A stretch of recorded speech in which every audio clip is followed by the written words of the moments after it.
Genesis 19:4-5 and Ezekiel 16:46-47, especially Ezekiel 16:49-50. Transforming into a bath of salt in Genesis 19:26. And also in Genesis 38:7, but it's not specified how he did it or what method this is.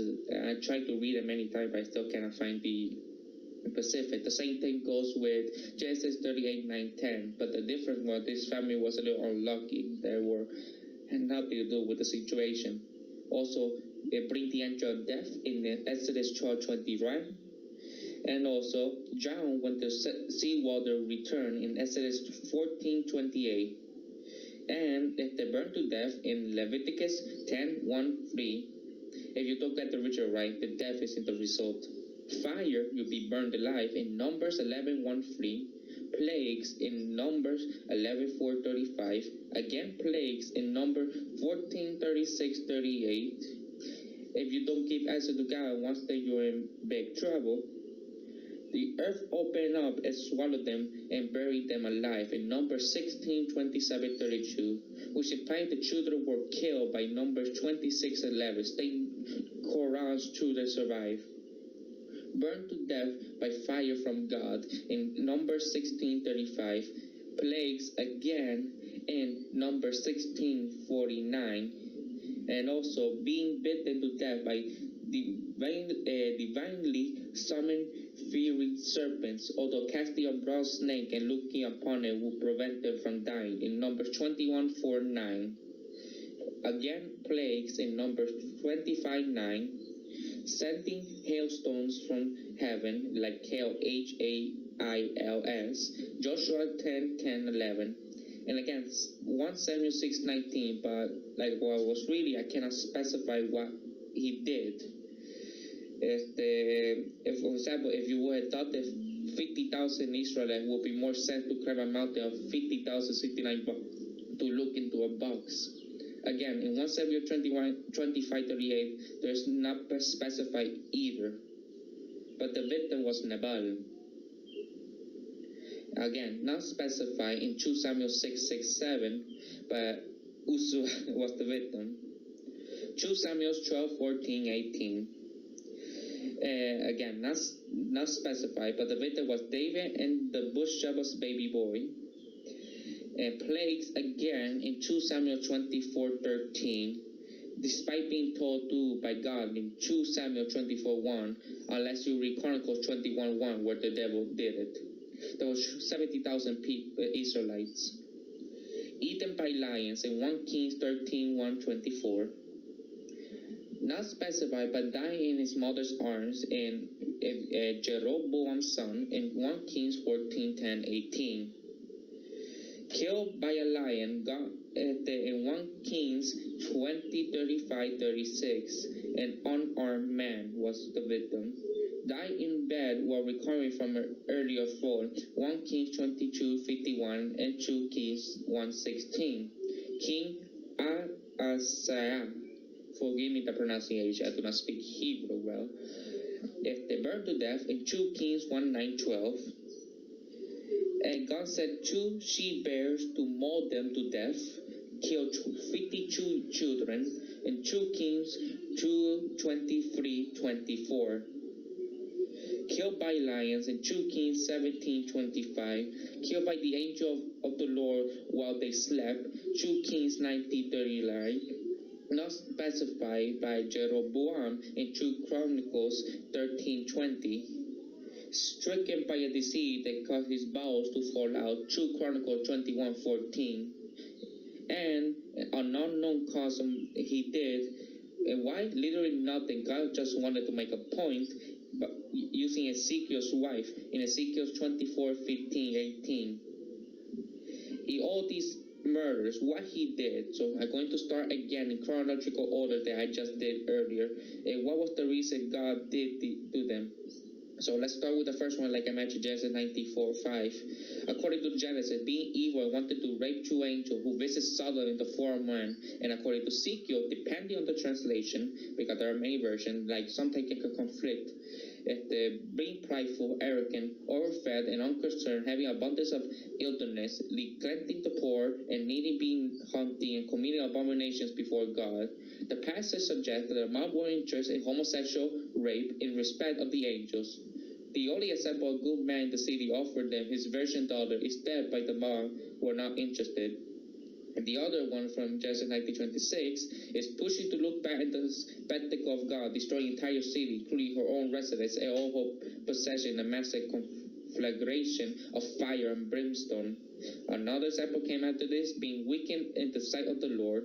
Remember, I read this in chronological. You already heard how they killed them and what chapters they mentioned doing this. I'm starting again in order to mention what was the reason. Disobeying God's order to impregnate his dead brother's wife. Being firstborn, when God decided to show his strength, God hardened Pharaoh's heart to he refused to let the Israelites go.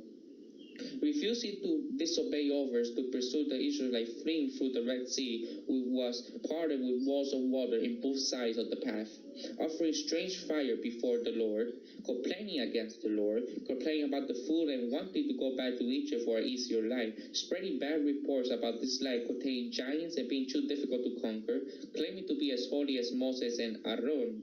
To be honest, that's a big mistake if you live in those times. Followers of Quran, see above, complaining about the previous Jude-Lovey assassination concerning Quran, when I say Quran, K-O-R-A-H. Despairing and complaining about the quality of bread, sexual immorality with Moabite women and worshipping Baal, waging war against Israel, trying to protect themselves and their family from the holy slaughter that the Israelites regularly inflicted on their enemies, looking into the Ark of the Covenant like the Indiana Jones and the Raiders of the Lost Ark. David refrained from murdering Nabal's servants, of stealing from him. He expected his kindness to be repaid in the form of gifts from Nepal, but Nepal declined. God killed Nepal before David had the chance to go injuring themselves with their own hand. And you don't remember, that's from 1 Samuel 25:38. Touching the ark while trying to prevent it from tipping over. In 2 Samuel 12:14-18, no, the baby was killed in order to punish David for his adultery with Bathsheba and subsequently arrogating the death of her husband Uriah. Inspired by either God or perhaps Satan, the Bible is that unclear. David took a census of his land and people. The prophet had been told by God to not eat bread, but another guy claimed he too was a prophet, and the God had commanded him to bring the prophet home for some food. And in 1 Kings 14:10, none is unspecified for Jeroboam's son, child killed to punish Jeroboam to save him from a massacre. God was praying for the rest of Jeroboam's family and possibly also assigned to you to perform a prosody. And also continue after this was refusal to strike a prophet when ordered to do so by the prophet in question. Seeking medical advice from a rival god and Baal worship. And like I said, 1 Kings 22:51 and 2 Kings 1:16. Being impolite to Elisha and servant god of Asia, although they would attempt to remove Elisha by force / kill him for not obeying Ahaziah and God not interfere. They mock Elisha's bald head in 2 Kings 2:23. Not worshipping God in 2 Kings 17:25-26, killed by lions, remember like I said earlier, being at war with Israel, rebelling against Abishai, the king of Israel, based on depending from David, and doing evil in the sight of the Lord, and like I said in the last one, literally nothing, just wanted to make a point. And according to some research I also read the Bible and almost every religious text I can find, either by internet or physical copies. I still have some few of them here. And to be honest, even though I do not believe in God or the story that we're reading, as a literature, it's very interesting, despite the horrible things imagined. To give some perspective, according to some research, I can find, but take this with a grain of salt because I don't know how reliable the information this may be. Okay, so take this with a grain of salt. Large number of people out there, meaningfully statistic to consider the rough guide. How many people were killed by God himself? Well, depending on some sources, around 20 million people in the global south. This figure just over the maximum estimated human population before agriculture, approximately the current population of Australia. It would take about a decade for this many Americans to die of natural causes. Actually, absolute terms are used for this one, as it was near enough 100% of the population. Imagine 7 million people being killed should God decide to put this one again. In some sources, they say 185,000 people, a Syrian soldier killed while sleeping. This is greater than the entire multinational coalition force at the peak of the Iraq War. I don't know how reliable that information is, but just for the sake of the video, I will continue. So imagine losing the entire force in their sleep in one night. By comparison, the bloodiest battle of a single day in modern history by the first day of the Battle of the Somme, where 20,000 BEF troops were killed and 185,000 is also equivalent to 9/11 every single day for 2 months. It's slightly higher than the largest ever attendance at Talladega or Daytona motor racing tracks. 70,000 sorry Israel accidentally the same number of people who claimed to be Jedi in 2001 Australia census. This is approximately the athletic capacity of Wembley Stadium toward the upper hand of the casual estimate for the atomic bombing on Nagasaki in 39,000 to 80,000 people. 50,000, 70 people. Assuming the higher figure, this is not far the capacity of the Yankee Stadium. 24,000 is slightly higher than the capacity of Madison Square Garden for pro wrestling. And when one takes into consider all killing committed for God and his name up till the present 2018, tell increase the number. And also, that's just the Old Testament. In the New Testament, God also did this horrible thing. Like, for example, the fatalities were the Ananias and the Shober in Acts 5:1-10. The method he used to kill was first one and then the other fell dead at Peter's feet when questioned them, possibly a divine heart attack. And the crime, lying offering the money they got from selling some land, but secretly withholding some in an attempt to save money while becoming well respected. In Acts 12:23, the victim Herod, failure to praise God, struck down by an angel and eaten by worms. The victim prophesied future killing, determined among at least leaving non-Christians and not good enough Christians, not worshiping God or finding the beast instead of God, or simply being in the way. In various ways he get killed. Details of the passion where God sent 4 horsemen in Revelation 6:1-7, commands the angel to sound 7 trumpets in Revelation 8:7-11-15, commands the angel to unleash 7 plagues in Revelation 16:2-17. Finally, the great beast, his false prophet, and all non-saved are cast into the lake of fire. And lastly, more prophesied future killing, intermediate among the states like the sound of the beast, being part of Satan's last army, fire from heaven in Revelation 20:89. I know many people use this argument as he works in mysterious ways, but to be honest, that's kind of a dick move. It's like saying you see someone raping your dog again, like, what the fuck are you doing? He says, I work in mysterious ways. Also, they are another source of how many people will die at the Battle of Armageddon. Well, according to Revelation 14:18-20, the angel swung his sickles on the earth, gathered his grapes, and threw them into the great winepress of God's wrath. They were trampled in the winepress outside the city, and blood flowed out of the press, rising as high as the horse's bridle for the distance of 1/600 stadium. There are many results that people test what this means, how many people will be in this information. Well, according to some estimates, like I said, I don't know how reliable the information is, but so we can find the according scripture, the bare minimum, the one interpretation that God will kill approximately 20,935,454,545,500 people. That's the bare minimum. So, yes, if the God, when many people interpret as a loving God, there are many cases he can be violent and very cruel. Not much different than the Greek gods in their mythology. So thank everybody who watched this video. I know it was just me explaining why this literal interpretation contradicts of the loving God we see mostly in the mainstream media. But regardless, it's still a text that written by man that maybe God exists, maybe not. Hell, maybe all religions are wrong and God is something beyond all those religions. Maybe. So, regardless, thank everybody who watched the video. Like, subscribe, share. I'll see you guys next time.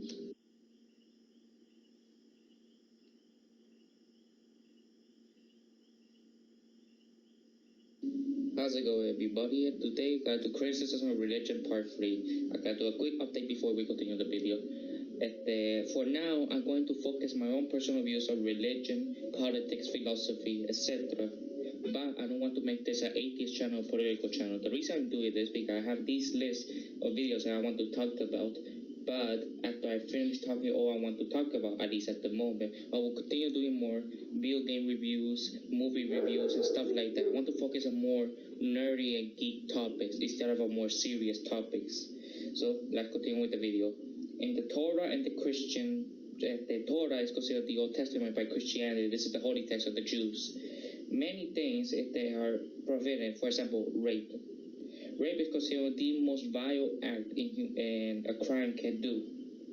But in Deuteronomy 22, 28, 25, especially to address stranger rape, a woman may consider rape within hearing distance. She must call out and others must have heard her. If she wasn't within hearing distance, it's excuse. If she is too frightened to make a noise or the rapist prevented her, well, a woman who has been raped may be put to death in a former scenario if she is married, and must marry her rapist if she is not. The rapist has to pay her father some money, but understand no crime has been committed against the woman. It is the father's or husband's property that has been damaged, or at least the legal biblical sense.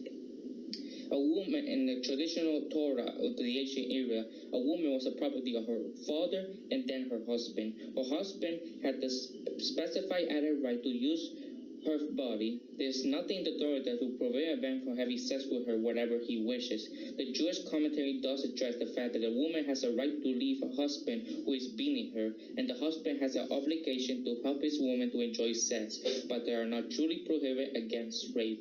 Although there's a contradiction because there are some ones, like for example Leviticus, prohibits this, even though in Deuteronomy 22, 28, 29 contradicts this. For example, war rape is being repeatedly condoned in the Old Testament, when the Israelites often been told to take as wives the women adults they conquer in Numbers 31, 15, 18. After the Israelites have slaughtered the Midianite men, Moses especially commanded that all adult women and boys be slaughtered, and the woman children kept by his men. This is repeated in Judges 21, 7, 11, and Deuteronomy 20, 10, 14. Makes it clear that taking women and children as spoils of war was God's approved way of doing things. In Judges 21, the Israelites had just finished up killing all the Benjamin women and children and need wives for 600 men that have been killed. So the massacred people at the Jabesh Gilead, forgive me for pronunciation, take their 400 virgin daughters, then abducted 200 daughters of Zillah to make up the number. God does not smite anyone for this. He is okay with these types of horrible crimes. In Judaism and the Talmud, according to the Talmud, a man is forbidden to compare his wife to the marital obligation. Also, without consent, the soul is not good. This opinion goes on to accept by several rabbis, and the issue of the woman's consent is even used to reconcile two otherwise contradictory passages. However, according to the Mishnah Torah of Maimonides, a man's wife is permitted to him whatever man may do whatever desire with his wife. He may engage in relation whenever he desires, kiss any organ he desires, engage in vaginal or anal intercourse, and engage in physical intimacy without relation, provided he does not release seed in vain. This may be read, however, to merely be permitting any sexual act between a man and his wife at any time, assuming her consent, while not overruling the above the multi-prohibited or forced intercourse. And that's the perspective of rape in the Abrahamic tradition, especially in the Old Testament. But there are many things that are forbidden in the Bible, in the Old and New Testament. Continuing with the New Testament, there are many sexual acts. These are the things that are prohibited. In Leviticus 18:22 and Leviticus 20:13, have his homosexual intercourse between men. Leviticus 20:10-12 and Deuteronomy 22:22, committing adultery between a man and a woman. Deuteronomy 22:20-21, lying about virginity.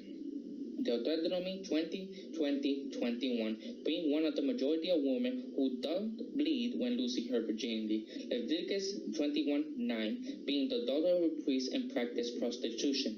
Deuteronomy 22:25, raping an engaged female virgin. Deuteronomy 22:23-27, if an engaged female virgin be raped in a city. Leviticus 20:15, being male and practicing bestiality. Leviticus 20:16, being female and practice bestiality. Leviticus 20:20, having sex with your father's wife.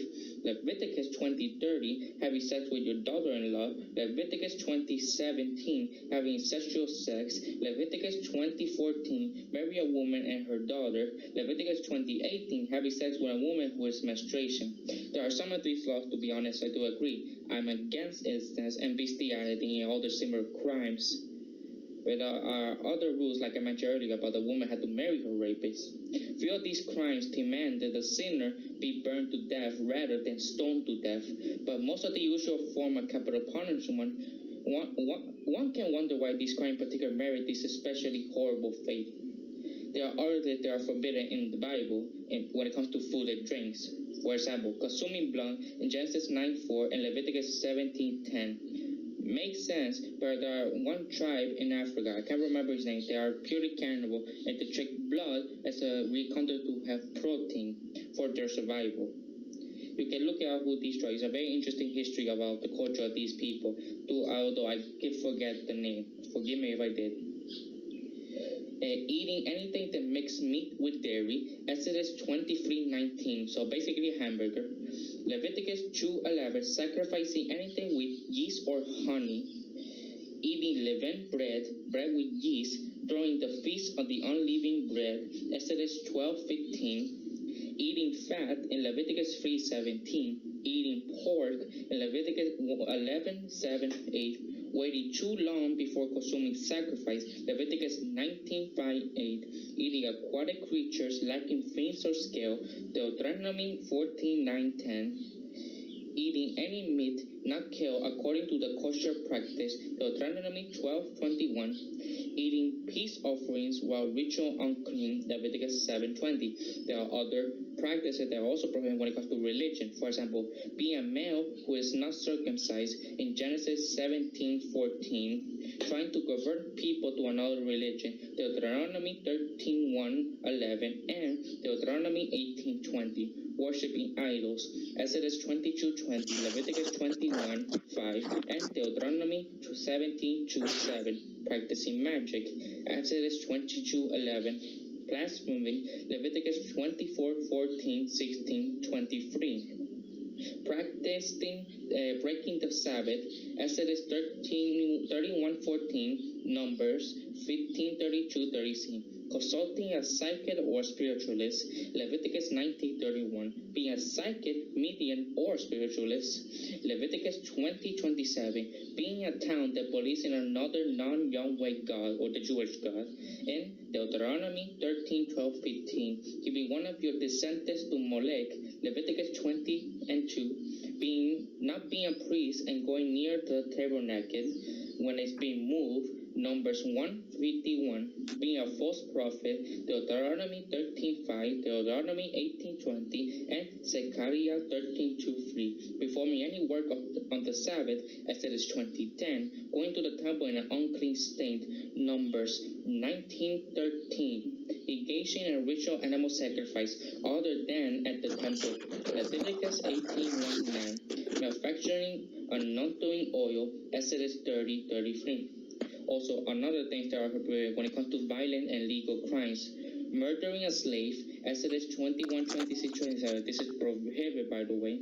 Kidnapping and selling a man, Exodus 21:16. Perjuring yourself in certain cases, Deuteronomy 19:15-21. Ignoring the judgment of a judge or a priest, Deuteronomy 17:8-13. Not constraining a non-dangerous bull if the bull subsequently kills a man or a woman in Exodus 21:21. There are also other actions that are prevented when it comes to parenting. Striking your parents, Exodus 21:15. Cursing your parents, Exodus 21:17, Leviticus 29. And being stubborn, rebellious, profligate, and drunken son, Deuteronomy 21:18-21.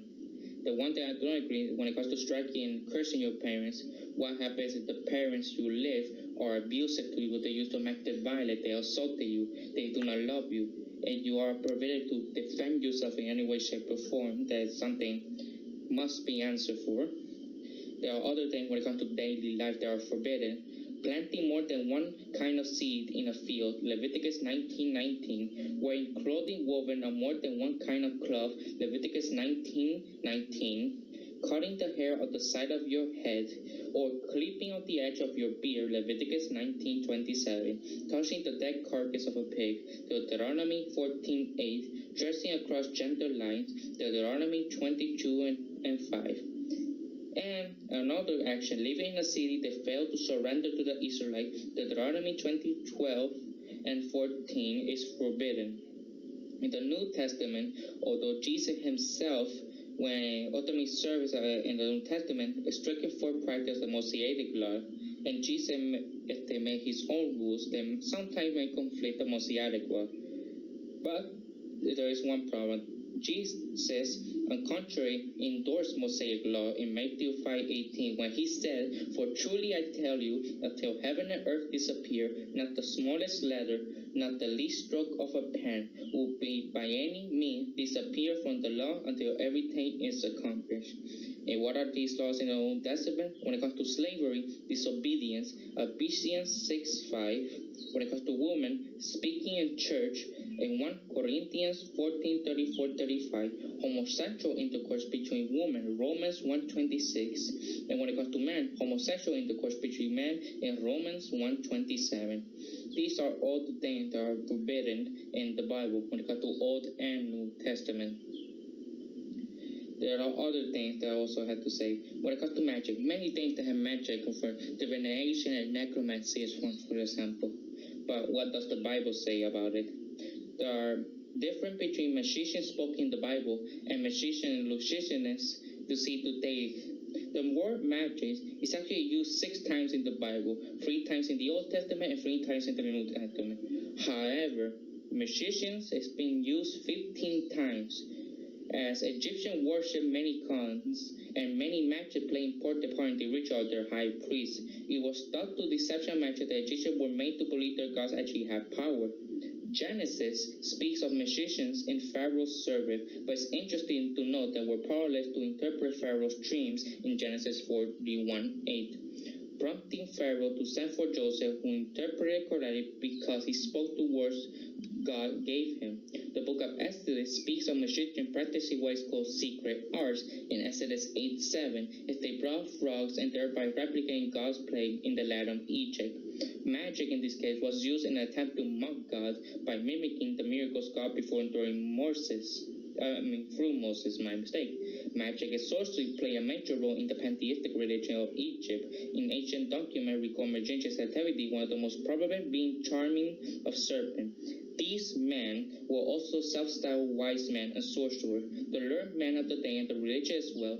2 of these men named Jannes and Jambres were mentioned in 2 Timothy 3:8, any supernatural powers that had come from Satan in 2 Corinthians 11:13-15, they are supernatural inspired. They simply practice their trade by optical illusion, sleight of hand, and learn physical manipulation techniques such as snakes, where the case desired with their arm, they were sufficiently skillful to completely fool pharaohs and his servant.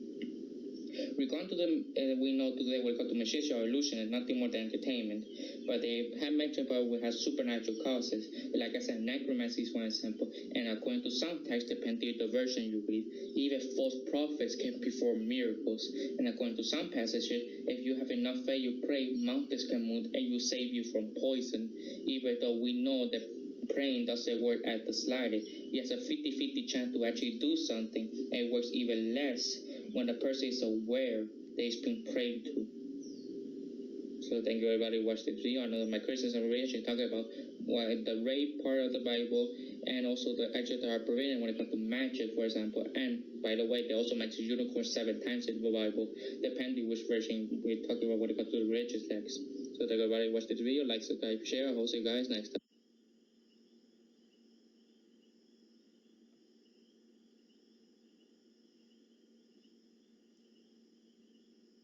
Thank you everybody who watched the video, and this is my criticisms of religion part 4. And we think we're going to continue the criticisms of the Jewish and Christian faith, the Torah or the Old Testament, and the Bible, aka the New Testament when it comes to Christian faith. There are many contradictions in the Bible. When I criticize religion, like I mentioned in my first criticism of religion, I refer to a more literal perspective of the religious text, and I'm talking about the more extremist, fundamentalist, fanatic view perspective of religious people. I had nothing against the more liberal, open, secular, and Gnostic deists who are open-minded and they do not take the text literally or seriously. So let's continue with the video. There are many things that contradict in the Bible. For some example, is the creation week.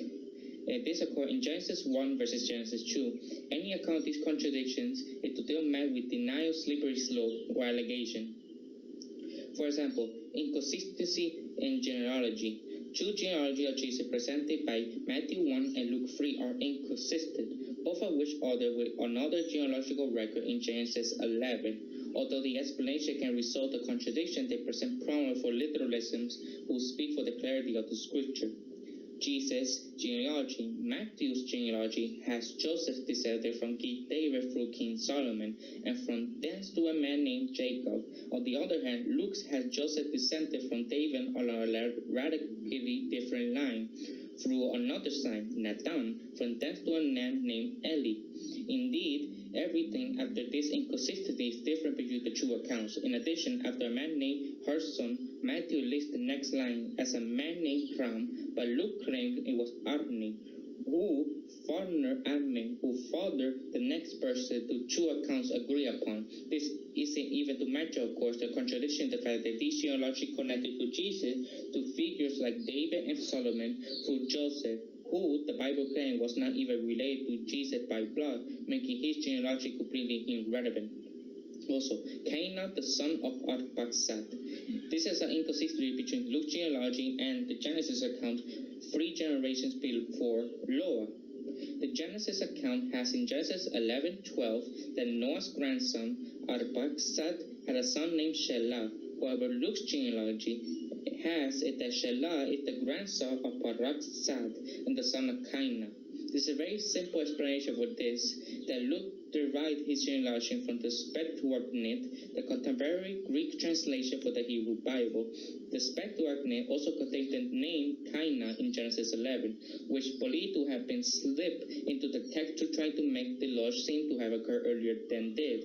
However, this is opposed to the problem of biblical literalists. If the Septuagint was dodging, there was no problem, since it was not the original manuscript. But since the Gospel of Luke contained the Septuagint's error in the original manuscript, it cannot be handed away answers in Genesis rather than desperate about it. Apparently, they searched all the way back to 1809 to find sources that tried to pin the inconsistency on an unlucky copyist error that was later concealed by historical revisionism. On the Septuagint, those absolving the original manuscript from error, however, the Old Catholic Encyclopedia, written a century later, maintained that the error was a Septuagint in Luke's time. There's also textual contradiction. And, for example, in the Chicago Testament, as you can see, the literal repudiation of the hyperliteralism that will have the Bible be errant because the word is spelled wrong and the readers do not have the intentional details seen among archaeologists, lawyers, etc. They also go on to state that the Bible contains some hyperbole around numbers, perhaps taking a swipe at people who cite 1 Kings 7:23-26 as saying that pi equals 3. However, this obviously does not apply to temporal measurement, passage of years, people's age, that they also claim the Genesis record at creation are exactly 6 days of exactly 24 hours. As it happened, there are inconsistencies in some temporal measurements. which are discussed further below. But beyond some piddling error, there are numbers of real or perceived textual contradiction in the Bible, especially if one is trying to interpret it literally. Although those who read the Bible with no knowledge often find more contradiction than the actually in the text. There are many contradictions that are open to knowledge and just by acknowledging Bible scholars. In this section, what is called the subject of this contradiction. When it comes to the creation, there are two separate accounts of creation, one of the first chapter of Genesis and one of the second chapter. Many Bible scholars, in particular those applying in the historical, critical, and surgical method, freely accept that these two accounts of creation, if read literally, are inconsistent with each other because they were written by different people according to the documentary hypothesis, which tried to trace how the Bible formed. In Genesis 1 came from the priestly source, an Aaronic priest written around 500 BCE, while Genesis 2 came from the Jewish source, scripture concerning the precursor of the Jewish God from the land of Judah, written around 900 BCE. On the other hand, according to the biblical literalists, both chapters were written by Moses in the instructions from God. Since both held to be literally true, there must be inconsistency. For example, which came first, Adam or vegetation? According to Genesis 1:11-27 is vegetation. But in Genesis 2:5-9, Adam came first. In the creationist such as textual ministry have responded with some rather extreme gibbling, saying that God made all non-agricultural plants of the third day and the agricultural ones later.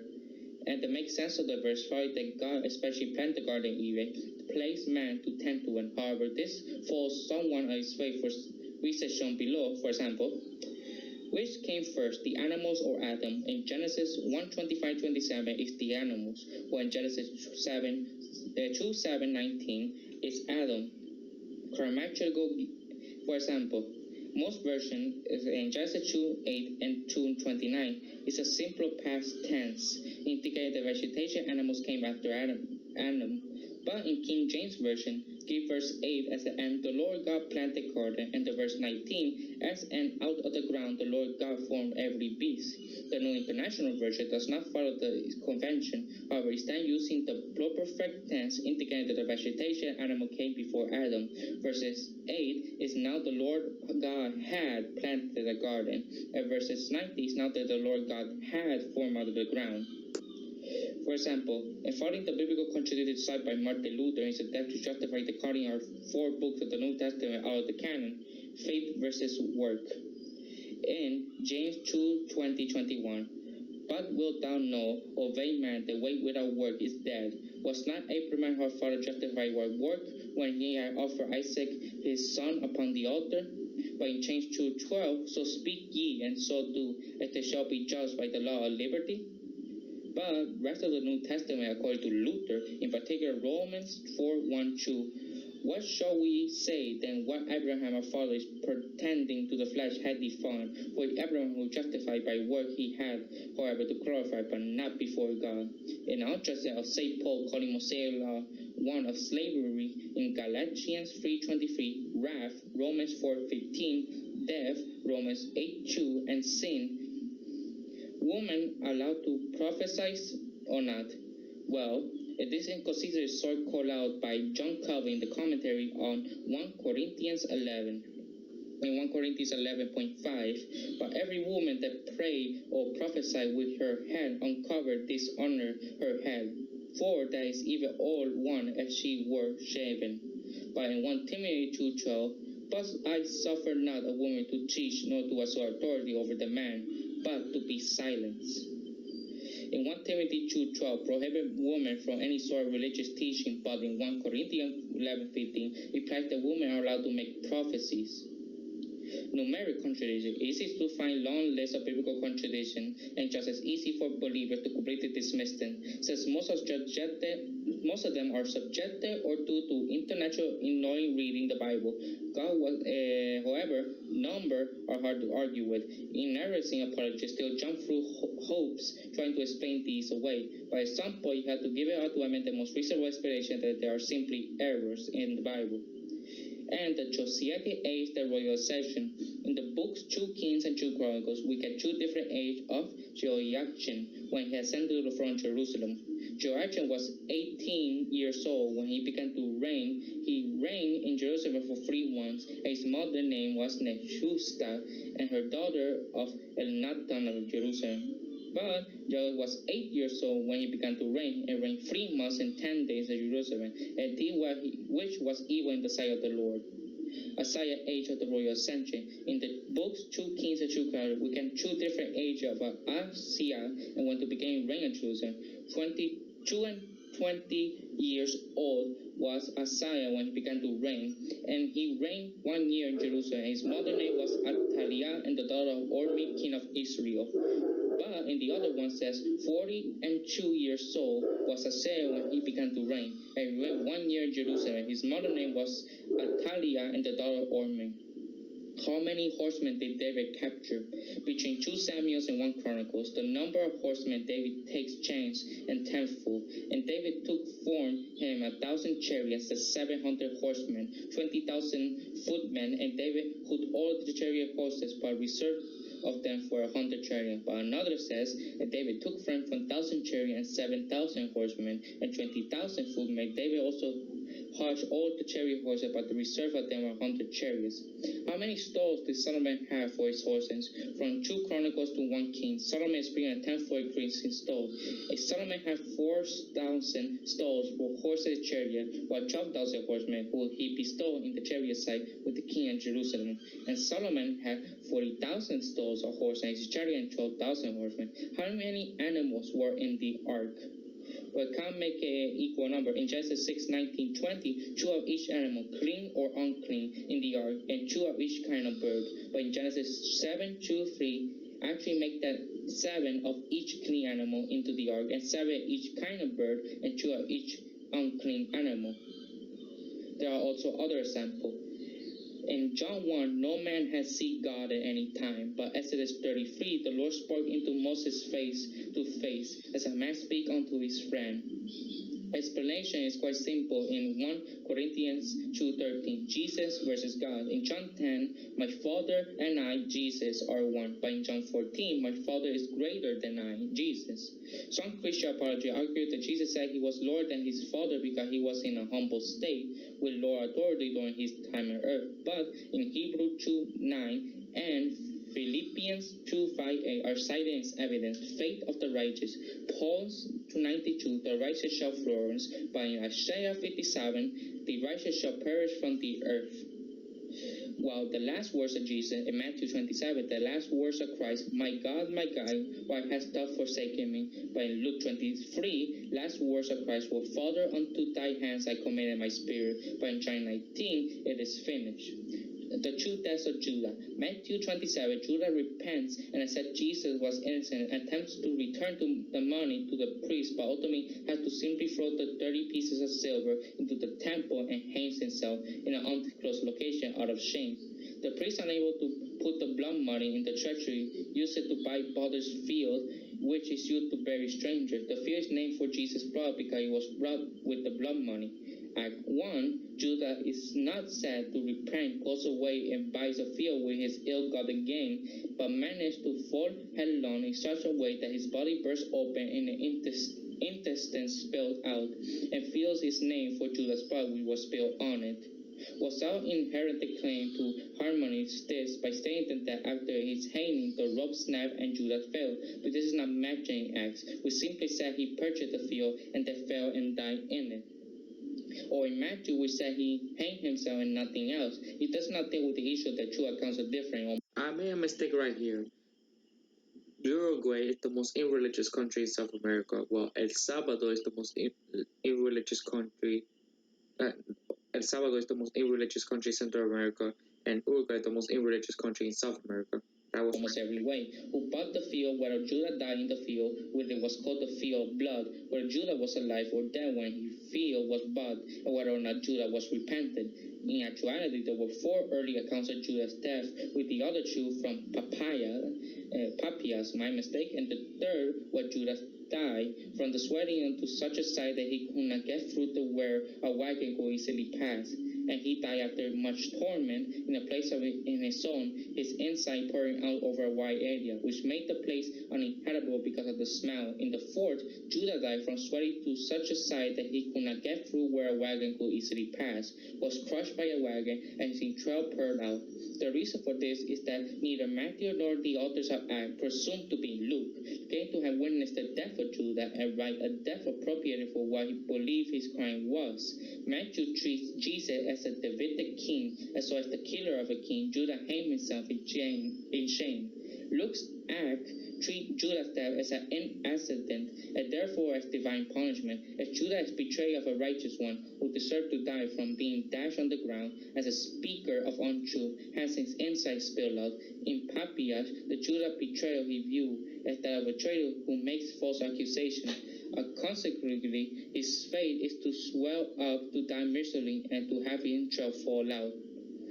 What is being cursed here, for example, in Genesis 3:14, and the Lord God said unto the serpent, because thou hast done this, thou art cursed about all cattle, and about every beast of the field, upon the belly shalt thou go, and thou shalt thou eat all the days of thy life.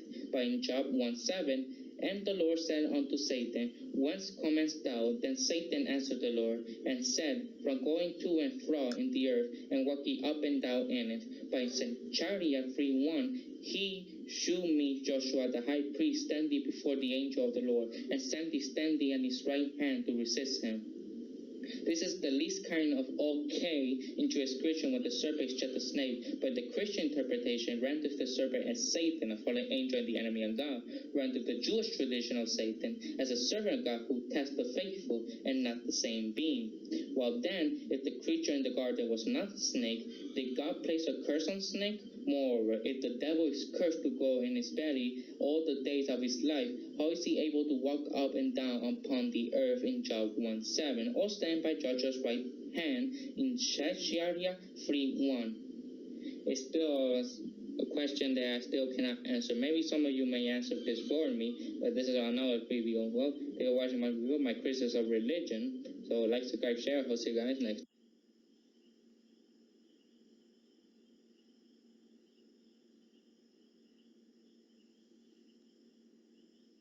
Thank you everybody with this video. Today another criticism of religion. Today we're going to talk about Islam and the religion that the Quran and their contradiction, like if they were in a previous video, the Bible contradiction. Let's start. Who wrote the Quran? Muslims believe that Allah wrote the Quran verbatim and that Muhammad merely translated. However, the entire first surah is the prayer to Allah.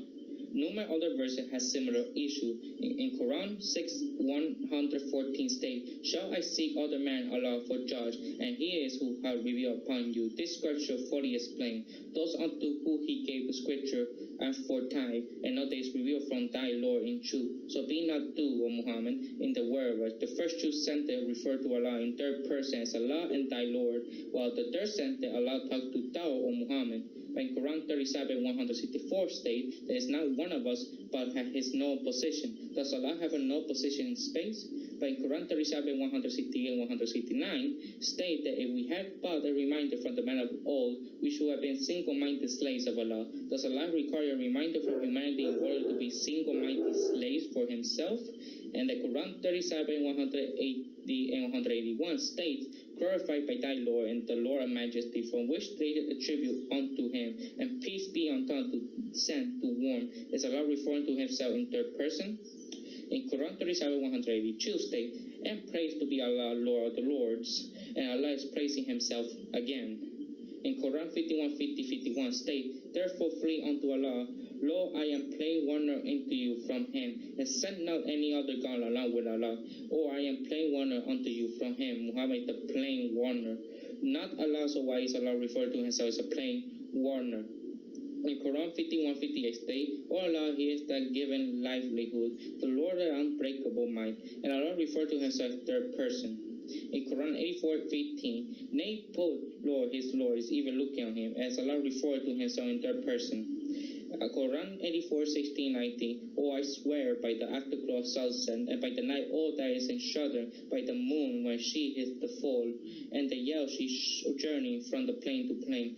Is Allah referring by these options, or what we need to when he's allowed in his word of truth. In Quran 6:94-105, if the worst offender with 5 switch on another person in 11 verses, first person, now have you come unto us solitary as we did create you at first, and have left behind you all that we bestow upon you. And we behold not with you those who intercessors, when ye claim that the possessing share in you. Now in this bond between you severe, which ye presumably hold fail you. In third person, Allah it is who split in the grain corn and they stone for sprouting.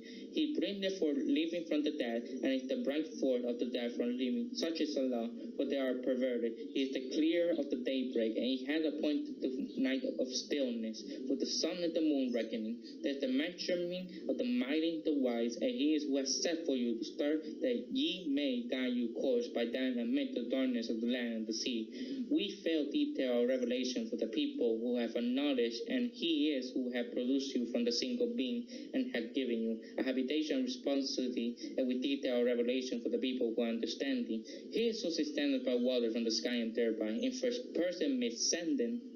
We bring forth buds of every kind. We bring forth the green blade from which we bring forth to the thick clustery grain, and from the date palm, from the pollen therefore, spring pint bunches, and will bring forth gardens of grapes, and the olivet of the pomegranate, unlike and unlike. Look upon the fruit therefore, and that there are being fruited, and upon its ripening, hearing folly are potent for being people to believe. In third person, yet they describe as a partner done him, the jinn, although he did create them, and impute falsely without knowledge, son and daughter unto him, glorified by he and high outside above, all they had described unto him, the originator of the heavens and the earth. How can he have a child when there is for him no concert? When he created all things and is aware of all things, such is Allah your Lord. There is no Allah save him, the creator of all things, so worship him. A taking care of all things, vision comprehending him not. But he comprehended all vision. He is the subtle, the aware, the truth that come unto you for the Lord. So who see for his own good, who is blind of his own hurt. First person, and another keeper over you. Thus though we display our revelation, that they may say unto thee, Muhammad, thou hast studied and will make it clear for people who have knowledge. But there's another point when it comes to the contradiction. Has the Quran been obligated in the way? Well, according to Quran 285, 634, 6:115, 1064, and 1827, he said never. But then Quran 2:106 and 16:101 only ordered to replace verses with better verses. The Quran has a contradiction with later Quran verses that preceded or abrogated previous version.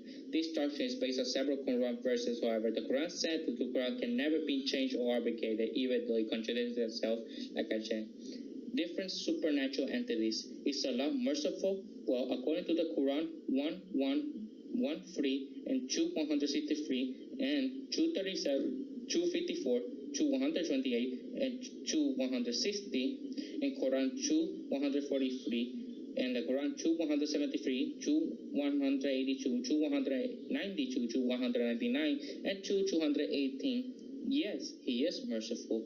But in Quran 2:7, 4:56, 4:68, 69, 3:33, and 7:50, he is vengeful. For example, in 2:7, as for the disbelievers, whether thou warn them or thou warn them not, it is all one of them. They believe not. Allah has sealed their hearing and their hearts, and one of their eyes there is a covering. There will be awful doom. Who leads the people astray? Allah leads disbelief astray in Quran 2:6-7 and 6:25 and 17:97-98 and Quran 18:57. But Allah doesn't lead people astray after guiding them. If Allah is never a large part, he will send folk astray, he had guided them. In Quran 9:115, 18:55, and 7:16, Iblis leads everyone astray. But in 50:39-30, Iblis leads disbeliever but non-Muslim astray. And also there's 38:82-83. This is a contradiction when it comes. He does astray or he does not. They both can be true. Devil lead disbelievers in astray in 1983. Does Allah forgive everything? Well, if forgiveness is sought in 4:110 and 39, 115, and 153, my mistake, he does forgive, but He never forgives sometimes in Quran 448, 116, 4137, 4168, and 980, and Quran 4734. Who tells devils to be friends of disbelievers? Well, according to Quran 730, the disbeliever or the atheist. But in Quran 727, God himself. Is Iblis an angel or a jinn? Well, in Quran 234, 711, 1528, 31, 2116, and 3071, 74 is an angel. But in 712, 1527, 55, 15, 1815, and 3876 is a jinn. And the proponents of the contradiction, well, in the skeptical notation of the Bible, but opposition of the other contradiction is a jinn. I can find no sources, maybe there are. Does Allah distinguish between the messenger? Well, yes, in 253, and no, in 285. Different Muhammad. Does Muhammad take a fee? Well, it's yes, pay up in Quran 841 and 9100 fee. And no, in 1204, 3621, 4223, 5240, and 6846. For example, what were humans created from? Well, according to 2445, is water, and also mentioned again in 2554. But in some sources say it was made of human were made of cloth in 9612. And the others say clay and mud in Quran 6:2. And create man of pottery, clay, and mud altar in Quran 15:26, also 50:28, 50:33, and 32:7, 38:71, 72, and 55:14. But in Quran 3:59-60, man was created by dust. And also in 30:20, 35:11 also mentioned this. But according to this made by fluid, often interpreted as semen in 16:4, 32:7-8. Oh, God created you from dust, then from fluid in 35:11, or out of nothing in 1967. Was heaven or earth created first? Well, according to Quran 79:27-30, it was heaven, but according to 2:29 and 41:9-12, it was earth. Did Pharaoh wizards believe in Moses? Well, according to Quran 7:121-122, yes. But according to the Quran 10:83, no. Different more. Do all Christians go to hell? Well, according to 572, yes. Belief in Jesus the Messiah or Son of Mary guarantees hell. But in Quran 262 and 569, no. Should Jews and Christians be treated, well, according to Quran 2:109, with mercy, but according to 9:21-30, with the sword? Is consuming alcohol acceptable? Well, according to Quran 16:66-67 and 47:15 and 83:22-28, yes, it is acceptable. But in Quran 2:21-9 and 5:90-91, no, it is unacceptable. How many angels spoke to Mary? So in the Quran 19:16-19, just one angel. But in Quran 3:42 and 3:45, more than one. How many angels fought for Muhammad? Well, according to 123-124, were 3,000. But according to 8, 7, 10, 1,000. How long did Allah take to make the heavens and the earth? Well, according to the Quran, 7:54, 10:3, 11:7, 50:38, and 57:4, 6 days. But according to 41:9-12, 8 days. How long is a day for Allah? Well, according to Quran 22:47 and 32:5, 1,000 years. But according to 74, 50,000 years. Consider the following I'm going to raise right now because they don't appear to be actual contradiction. Can Allah have a son?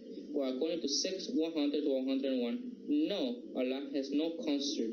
But in Quran 31:4, yes, Allah can do anything. Well, has the Egyptian Pharaoh drowned or saved? Well, according to the Quran 28:40 and 43:55, he has been drowned, but in 1092 he has been saved. Did Allah drown one of Noah's sons in the flood? According to the Quran 11:42-43, yes. According to the Quran 21:76 and 37:75-77, no. This is the Can a man treat his wife fairly? According to the Quran 4:3, yes. According to the Quran 4:129, no. Perspective and what they read the religion. That's all the contradictions I can say about the Quran. The same thing goes to the Bible. Contradictions in many ways. So, thank you everybody watch the video. Like, subscribe, share. I hope you guys nice.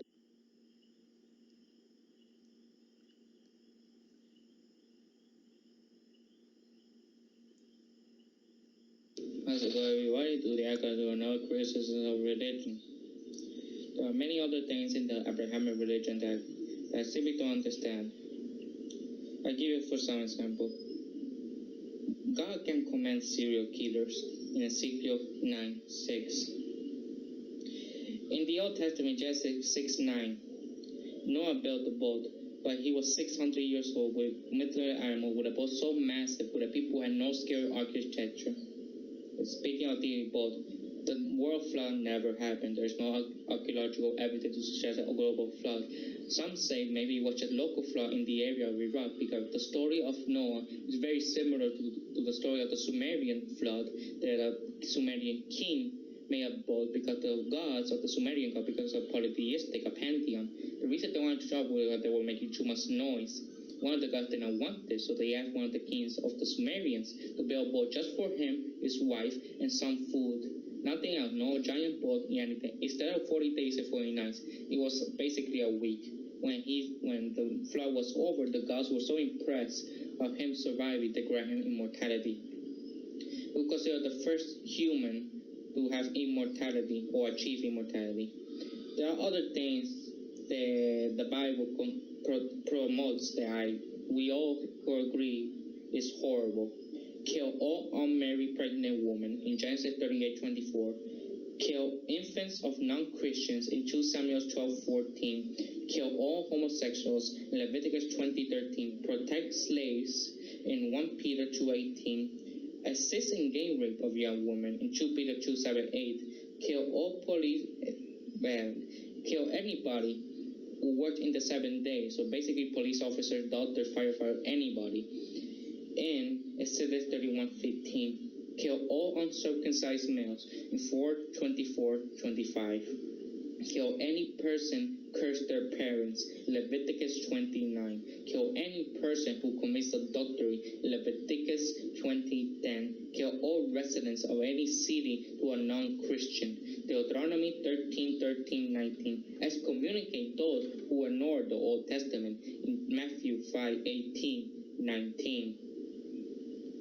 Also, the Exodus story I had to mention earlier never happened either. Everything that happened in the Old Testament, from the creation story all the way to the build of the first temple, never happened. There is no archaeological evidence to suggest that any of these stories actually happened. The Exodus never happened because the Jews were originally called the Canaanites, who originated in Iraq. They used to worship one of the Sumerian gods, El, that over time became a monotheistic god that later became Yahweh. In the Bible, God mentioned himself previously El, and then mentioned as Yahweh. So there is some evidence to suggest he used to worship multiple gods and then became a monotheistic. It was very unique for his time. And also, the earliest known event that actually happened in the Old Testament was the Temple of Jerusalem, of Judah. Instead of a giant temple, kingdom, empire, like you mentioned about, they realized it was just a city-state. And the earliest document what happened to the Jews was the Babylonian captivity. Anything before that never happened because there is no archaeological evidence. Also, for example, Jesus. The story of Jesus is nothing original. We can trace back all the way to Horus. Horus, one of the Egyptian gods. He was born as a virgin, star in the east, walked on water, healed the sick, restored sight, crucified, died for 3 days, and resurrected. The same thing goes with Christian when it comes to history and Mitra and the Ancient, all these other religions. The same thing goes with Jesus. There's no evidence to suggest Jesus actually existed because there were no other documents outside the Bible, the Torah, and the Quran, where all the Abrahamic religions suggest he actually existed. We don't know where he was buried because there's no evidence. And many churches claim to have the nails of cross when Jesus was crucified, Jesus' circumcised penis and his glove. Multiple churches claim to have this. How come Jesus will have more than 14 pairs of nails when he was crucified once? That's another question. The same thing goes. The first people who wrote the Bible was 100 years after his death, and the first person who saw Jesus was hundreds of years after in his dream. So we cannot take this as evidence that he actually existed. He may assist, he may not. Some suggest it was a combination of multiple people trying to put together to create this Jesus figure. The same thing goes to Moses.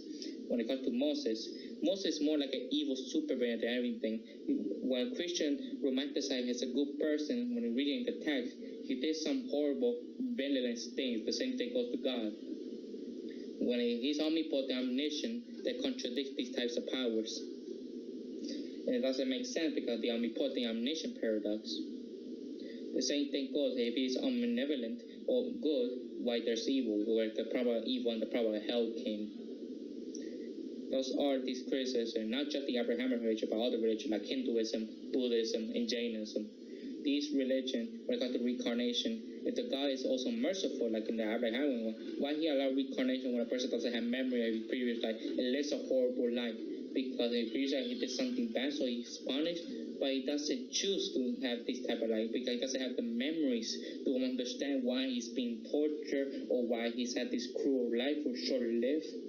What happened to those people when it comes to karma? If he actually were, why can't these horrible people throughout time they became very rich and popular and die peacefully, while the people who should die, who are good people, die very horrible and gruesome deaths?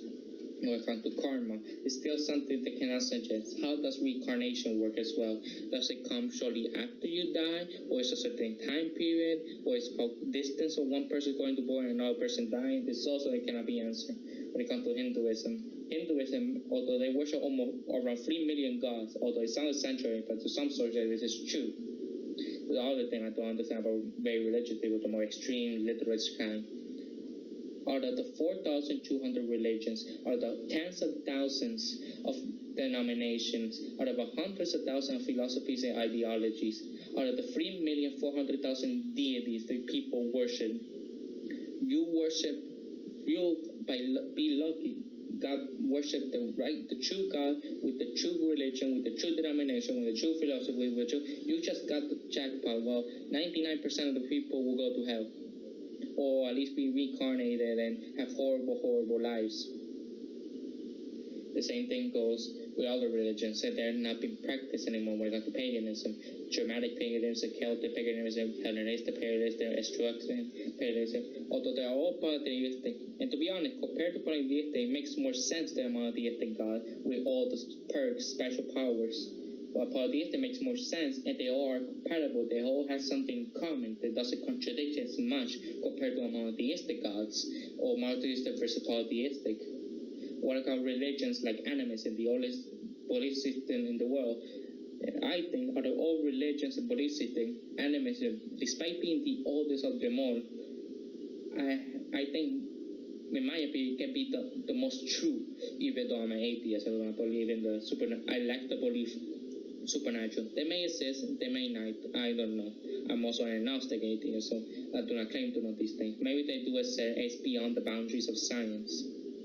But also when it comes to animism, I think the closer we get to true supernatural belief, this is the right one. Although this is sound arrogant on my part, but the reason I said that, unlike other religions, they have no religion, that they have no story, they have no anything. It's very simple. They believe in the supernatural, they believe in afterlife. That's it. Nothing else. You can believe anything else very specific. Although there are many other arguments. For example, the argument of personal experience. There are many arguments for the existence of God and for against the existence of God. As an atheist, I love philosophy and science. I look at these arguments, I analyze it. There are some arguments for the existence of God that I think they are completely ridiculous. Like, for example, the tangent design argument and the "it's real to me" argument. I think the most powerful argument for the existence of God at least in my opinion. There are other arguments against these claims, why it doesn't prove God's existence, because no matter who you ask, we still don't know God actually exists. It's still a mystery. It's still a question that cannot be answered. But despite those things, I think, in my opinion, the most powerful argument for the existence of God is the argument for personal experience. Although I believe this argument is very flawed because you can be fooled by your own senses, and the only reality you know is yourself. This is called celebritism. The only reality you know is you. Maybe the opposite. Maybe I have my own personal experience about the supernatural God or any supernatural in general that I cannot explain by any scientific, philosophical me outside of the philosophical perspective. They cannot answer this. It's like something so unique that it's only happened to me, or at least to very, very few accounts. There's also the argument from consciousness. I think that's a powerful argument for the existence of God. The reason I say that because we don't know what consciousness is. Some say it's a naturalistic phenomenon that's only purely on the plane. Some say it's not. Some say it's an outside source, more metaphysical. Some say when you die, you go to afterlife. And some scientists think there is some foreign afterlife using science, like, for example, quantum consciousness. If you travel your consciousness to another universe or a quantum state, we don't know you are still self-aware during this state after you die or not. That's a question in and of itself. I think it's another powerful argument from believing. It's kind of interesting to say a short period of time where many of these religions started to pop up around 700 BCE up to the 1st century AC. Many religions were created: Buddhism, Jainism, Judaism, and Christianity, and also Islam. All these religions came created in a short period of time, may suggest to the existence of a deity or the supernatural in general. I think this is also part of the argument because it also brings the question how these religions try to pop up in a short amount of time. Also, when civilizations so far apart from one another, they had no communication, somehow had similar beliefs, and when they got to build structure that are very similar in nature, may suggest the existence of the supernatural. But again, it's still up to debate if this is actually a good evidence for the existence of God, or this is all just coincidence. There are many other arguments against the existence, and in my opinion, the most powerful one was the problem of evil and the problem of hell. Also, the omnipotent paradox, the omniscient paradox, and also the argument of disbelief, people who don't believe in God, the argument of a person who never heard of God, the inconsistent belief. There are many belief systems around the world, yet they contradict one another, and then no, they cannot be true. In my opinion, if there is a deity out there, I don't know if there is or not, like I said earlier, for me, it's beyond all religion. I think all religions are wrong because you are being more specific with this who God is. You have a name for him. You have his likes and dislikes. You have preference. For me, if God truly exists, I think it's beyond all religion. All religion trying to interpret something without acknowledging why he really is.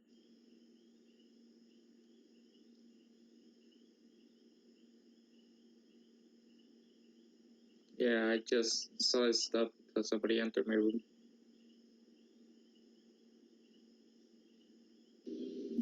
How's it going, everyone? Today I got my views video, and this is one of my final videos discussing when it comes to religion. Although there are many people out there that think that before I made this video criticize religion with more detail, more professional, and some of them with very simplistic and biased views. That's true. But for me, the reason I do not believe it because there is no logical evidence to suggest I'm an agnostic atheist. I do not believe it. Maybe the supernatural exists. Maybe there is an afterlife somewhere, and we still haven't found evidence at the moment. Maybe, maybe not. We don't know at the moment. That's okay to say we don't know. But when it comes to criticism of religion, there are many criticisms I have. For example, animism, the oldest belief system in human history. Out of all religious belief systems, for me personally, animism I had the most fun. Because for me, animism is so simple. You don't need a religious text. There is no stories. There is no denomination. There is no specific rules. It's very simple. You believe in a supernatural, and that's it. You believe there's an afterlife, that's okay. It's very simplistic. But like I said, the only criticism I have, people who are animate, they have a blind faith. They 100% believe in the supernatural. We are questioning if this is false, or they may be wrong. There is no supernatural, or how do you know when we still haven't proven? keep open-minded, keep skeptical. The same case goes with the New Age movement, spiritualism, and other similar groups. They also have this blind faith. There is no evidence of astrology to have any effect. There is no evidence of prayers that actually work. There is no evidence of crystals actually heal. There is no evidence of mediumship. There is no evidence of any sort of thing when it comes to pseudoscience. I think out of all pseudoscience things, ghost hunting, I'm okay. The reason I say that, guys, there are people out there that actually want to prove the existence of ghosts using science. There are people out there who don't want to be biased and they refuse to disbelieve it. They are honest. I can use ghost hunting if I want to be. Despite I do not believe in the afterlife, but I do not claim to know. Maybe I am wrong. Maybe there is the afterlife to some extent.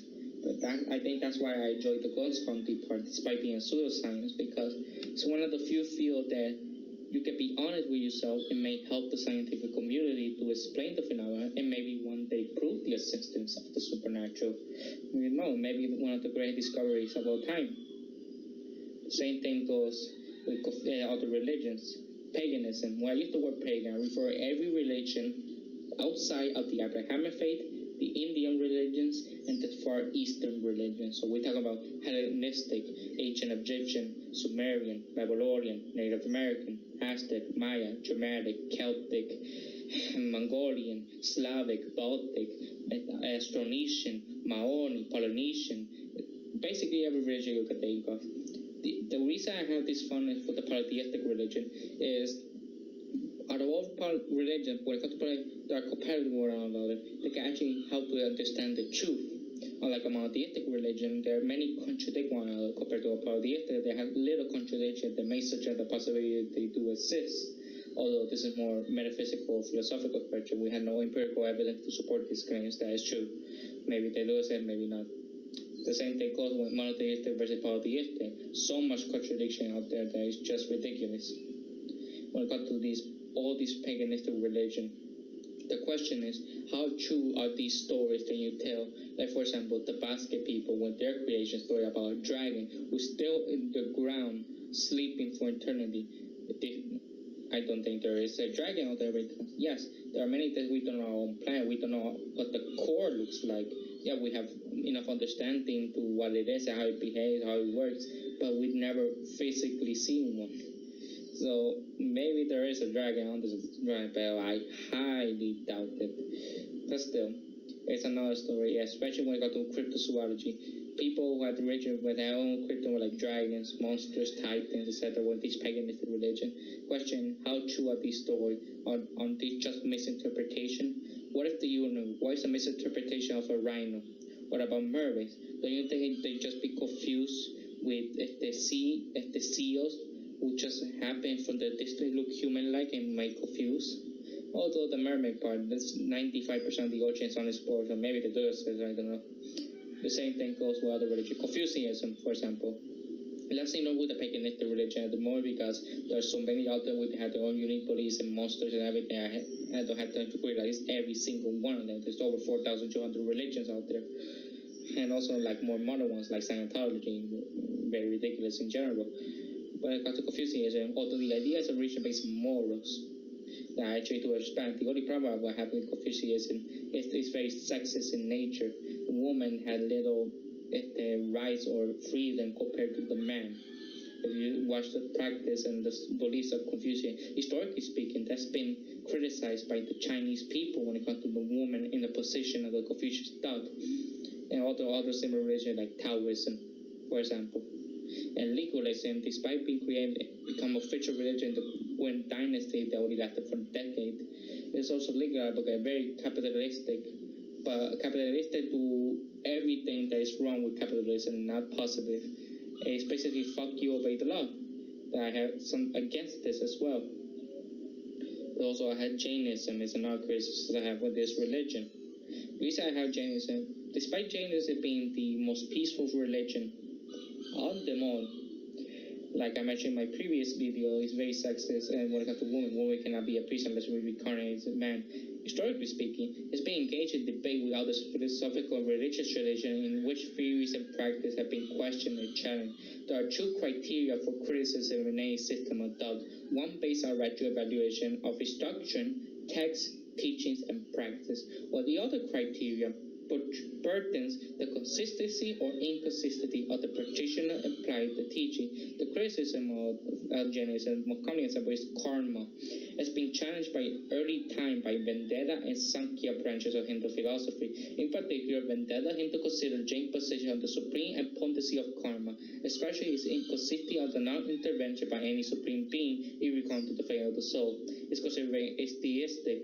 For example, in the commentary of the Brahma Sutra 3, 2, 38, and 41, in Adi Sankara argued that the original karmic action themselves cannot bring about the proper result at some future time. Neither can super sensuous, non-intelligent quality like the astras, and non-see force being a metaphysical link between the work of its results by themselves, medium that the appropriate just deserve pleasure and pain. The fruits, according to him, there must be a measuring for the action of the conscious agent, namely supreme being Ishvara.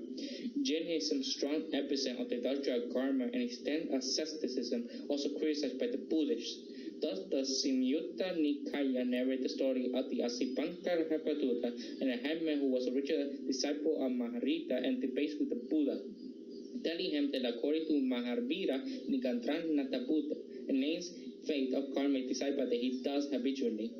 The other criticisms I have are the Jainism fasting, a degree that you have to starve yourself to be colonized.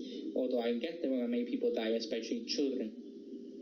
Also, another criticism where I go Anekantava, criticism in the ground the danger, degree of ecstasy, uncertainty, many compound problems rather than solve them. Criticism in Jain epistemology asserts its own doctrine, but is unable to deny the contradiction doctrine that is therefore self-defeating. It is argued that reality is so complex that single doctrine can describe integrally, then Anekantavada itself, being a single doctrine, must be inadequate. This criticism has to be anticipated by the Karya Sanambata Bharatra, who say from the point of view Brahma, means of knowledge, is multi-sided. From the pure view or partial view, it is one-sided.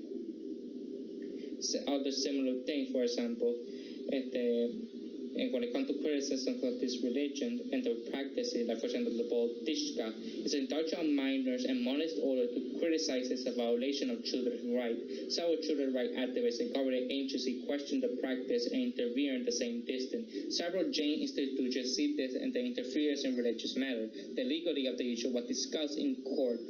And the Kihata High Court advised the same central government bring legalization of the court in practice since 1955. Fasting, like I said earlier, when you starve yourself, fasting to death. And like I said in previous, when it comes to sexism, when it comes to women, the religion include women in their fourfold sancta, the religion order of Jain, laymen, laywomen, monks, and nuns. The early Shwetampara scripture imposed restriction of pregnant women, young women, those who have small child, who enter to the ranks of nuns. Regardless of the number of nuns given to those texts, were always the double of the number of monks, Pashavantara and Maharia. True historical Tirthankara Genevieve had a huge number of female devouters and ascetics. Moreover, the restriction of one certain woman to enter regular nun were not attributed to Jainism alone, but elsewhere, particularly Indian society as a whole. Also, another criticism I have when it comes to Hinduism, like I mentioned many times, when it comes to karma, something like how you will punish person when he did good bad things and it's nice like to have a horrible life, but the person doesn't have any memory to understand why it's being punished. It's like saying somebody was stealing. So your fourth punishment is remove the memory of who he was, everything he knows, and then when he starts his new life as a poor man trying to survive in an infested place, and he will not understand why he's suffering this one because he will not understand it. It's something I have against when it comes to a Hindu God. There's so many goddamn Hindus, gods in these societies. They go, well, how do you know all these are real? The same thing with the painter. There's so many different gods in painting. How do you know this is true? Also, my criticism when it comes to Hinduism is the social class. They use the caste system. You start depending who you're born in, certain time period, something like that. You have to born certain hierarchy. You may be born as a noble, as a peasant, or as a slave. I remember when I took high school, when we talked about the history of India and the history of Hinduism, when they practiced the caste system by the Hindu religion. To be honest, I just never understood. Imagine you, a person who may have the intelligence of Albert Einstein, just so happen to be born as a slave, and you can never rise the ranks because the caste system says so. The same goes with Buddhism. Despite by many in the Western world see Buddhism in a very positive light, there are many bad things in Buddhism. And also there are radical Buddhists in Bangladesh. They do exist in extremist Buddhist group. For example, the criticism Buddhists have is when it comes to women. It has been criticized because they treat women, particularly woman 1, as inferior to men. Most schools of Buddhism have more rules for nuns and monks' lineage. And the Theravada Buddhists explained that at the time of the Buddha, nuns had such problems like safety that were to be ordinary by the same way as monks who travel around the forest and between cities. Thus, more rules had to be created for nuns. For instance, nuns are forbidden to travel alone. Some criticize torturing is found in the Amida Buddha's vow 35. The Buddha established the vow of transformation woman into man, thereby vowing to enable women to attain Buddhahood. Earlier limitations on the attainment of the Buddhahood by women are abolished in the Lotus Sutra, which opened the direct path to enlightenment for women equally to men. According to the Nichiren, only in the Lotus Sutra do we read that a woman who embraced this sutra not only excels all other women but surpasses all men. The same thing goes to naturalism. In medieval Southeast Asia, there was a number of Buddhist states, including the Bengal Kingdom, the Sukhothai Kingdom, the Kingdom of the Polnaruva in Sri Lanka, especially modern monks, frankly involved themselves in naturalist politics. These Buddhist naturalists have been opposed to Sartoya Shramadhamma movement, a self-government movement led by the Buddhist Ariyarante and based on Buddhist ideas, which condemn the use of violence and denial of human rights to Dhammas and other non-Buddhists. Maung Sani, a poor-man's democracy advocate, human rights campaigner, and research fellow at the London School of Economics, who was reading one of the violence in Myanmar and Sri Lanka, stated that there was no room for fundamentalists in Buddhism. No Buddhist can be a naturalist, said Sani. There is no country for Buddhism, and there is no such thing. To me, my community, my country, my race, or even my faith. Accusation of violence. Despite Buddhism to be a very non-violent religion, there's been accusation of violence. For example, refer to the other violent aggression committed by Buddhists with religious, political, social, cultural motivation. Buddhism is generally seen as among the religious tradition least associated with violence. It is true, but in history of Buddhism, there have been some acts of violence directly fomented or inspired by Buddhists, and the most common one would be Bangladesh. There has also been criticism of the Buddhist doctrine, especially nihilism, although I myself, I am a nihilist, philosophically speaking. My favorite philosopher, Friedrich Nietzsche, through Schopenhauer, who pessimism was highly influenced by Buddhist philosophy, interpreted Buddhism as a life-negative philosophy, the seek to escape an existence dominated by suffering. According to Rammour, Nietzsche then misunderstood the meaning of the Buddhist doctrine. The term dukkha has different meanings, neither pessimistic nor optimistic. Dukkha may have been disappointed, desire, craving, bereavement, unfulfillment, or dissatisfaction. While the Buddha described the flawed and imperfect nature of life in the First Noble Truth, he is appointed to cause the underlying this imperfection and how to bring these causes to an end. Also, there is a Confucian criticism. Buddha is sometimes seen as antithetical to much of the Confucian philosophy. It's big contradictions that are basically rivals when it comes to the doctrine. Due to the focus of social roles, the social ethical obligation, Confucianism compared to the seemingly inherent unconformity of Buddhism was a sustained ethical critique of Buddhism in early Confucianism. While Buddhism entails the belief there is nothing rightfully considered to self, while Confucianism emphasized the self and a great deal in the doctrine of self-development and social role. As a consequence, Buddhism was considered by many to be nihilistic, even though this is not true. Argument for secular origin. Sam Harris, one of my favorite philosophers, is a prominent provider of New Atheism, a movement that I do not agree with. I'm critical with these type of movements. And partition of the Buddhist meditation. Claim to me partition of the Buddhism, probably they treat as a religious criticize their belief as naive, petitionary, and superstitious. It claims that such belief impeded to spread Buddhist principle. However, it will also underline that these beliefs stem from the tendency of some Buddhists who do not follow the fundamental teaching of Buddhism, needing to believe a teaching only with sufficient evidence.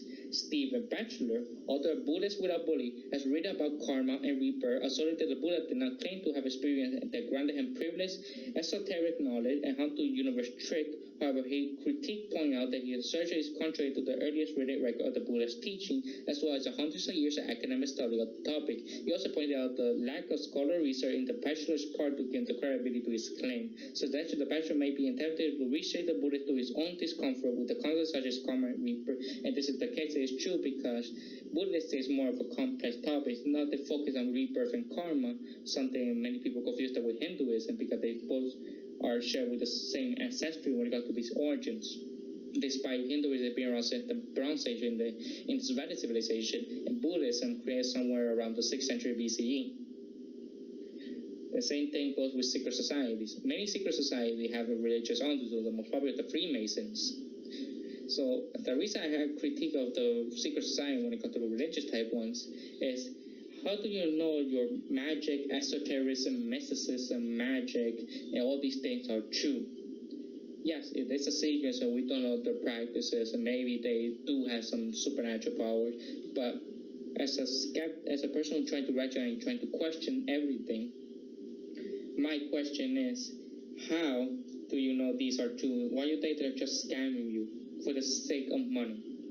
That happened to Scientology. Why can't happen to Freemasons or other similar groups? My great uncle was actually a Freemason, although I didn't know that till years later when I actually met his tombstone. The same thing goes with other religions. Like, for example, the most obvious one that I always mentioned in my previous video, the Abrahamic religion, Christianity, Judaism, and Islam. Like I mentioned, when I criticize Judaism, I often return to the Old Testament and the Tanakh, when the sexist, promotion of rape, murder of homosexuals and infidels, or aka non-religious people who do not believe in God. Also, another criticism people I heard of Judaism, historically speaking, was the personal gun. Baruch Spinoza and Mordecai Kapal and prominent atheists criticized Judaism because the idea actually religious that described a personal God was conversation with important figures from Israel, Moses, Abraham, etc. But from relationship covering with the Jewish people, Spinoza instead believed God is abstract, impersonal, or force of nature. Theologian and philosopher Frank Rosenquist suggested the two viewpoints are both valid and are complementary within Judaism. Although I do not agree with this point because they are claiming to have personal connection to God and so that people talk to him, while we know for a fact these people like Moses and Abraham never existed. We have no evidence to suggest it. Like I mentioned in my previous video, when it comes to Exodus and everything, there is no archaeological evidence. We know they were originally Canaanites in Iraq. They used to worship the Sumerian gods, especially El. They over time became a monotheistic religion. They became Judaism, and now we know the Jews. The same thing goes with the chosen people. Most Protestant Judaism consider Jews to be the chosen people in the sense they have special role to preserve God's revelation or to affirm our common humanity. This reflects, for example, the policy statement of the Reformed Judaism. We hold that the Jews have responsibility to cooperate with all men in the establishment of the kingdom of God or universal brotherhood. In some versions of Judaism, only Jews can go to heaven, while non-Jews do not. So basically, 99.9% of the population will not go to heaven. The same thing goes to Christian. Only people who believe in God go to heaven, while people who don't believe in Him or believe in another God go to hell. It's very hypocritical and narcissistic for God's part. Also, the interbranch criticism on the conservative Judaism with other branches. It criticized by leaders of the Orthodox Judaism for not properly following halakha, Jewish religious law. It's also criticized by some leaders who prefer Judaism for being at odds with principles of its youth, young adult member, issue with the intermarriage, patriarchal descent, and ordering of homosexual, or issue to conservative Judaism opposed to the Reform Judaism support. Another Yeah, my family just went in there again.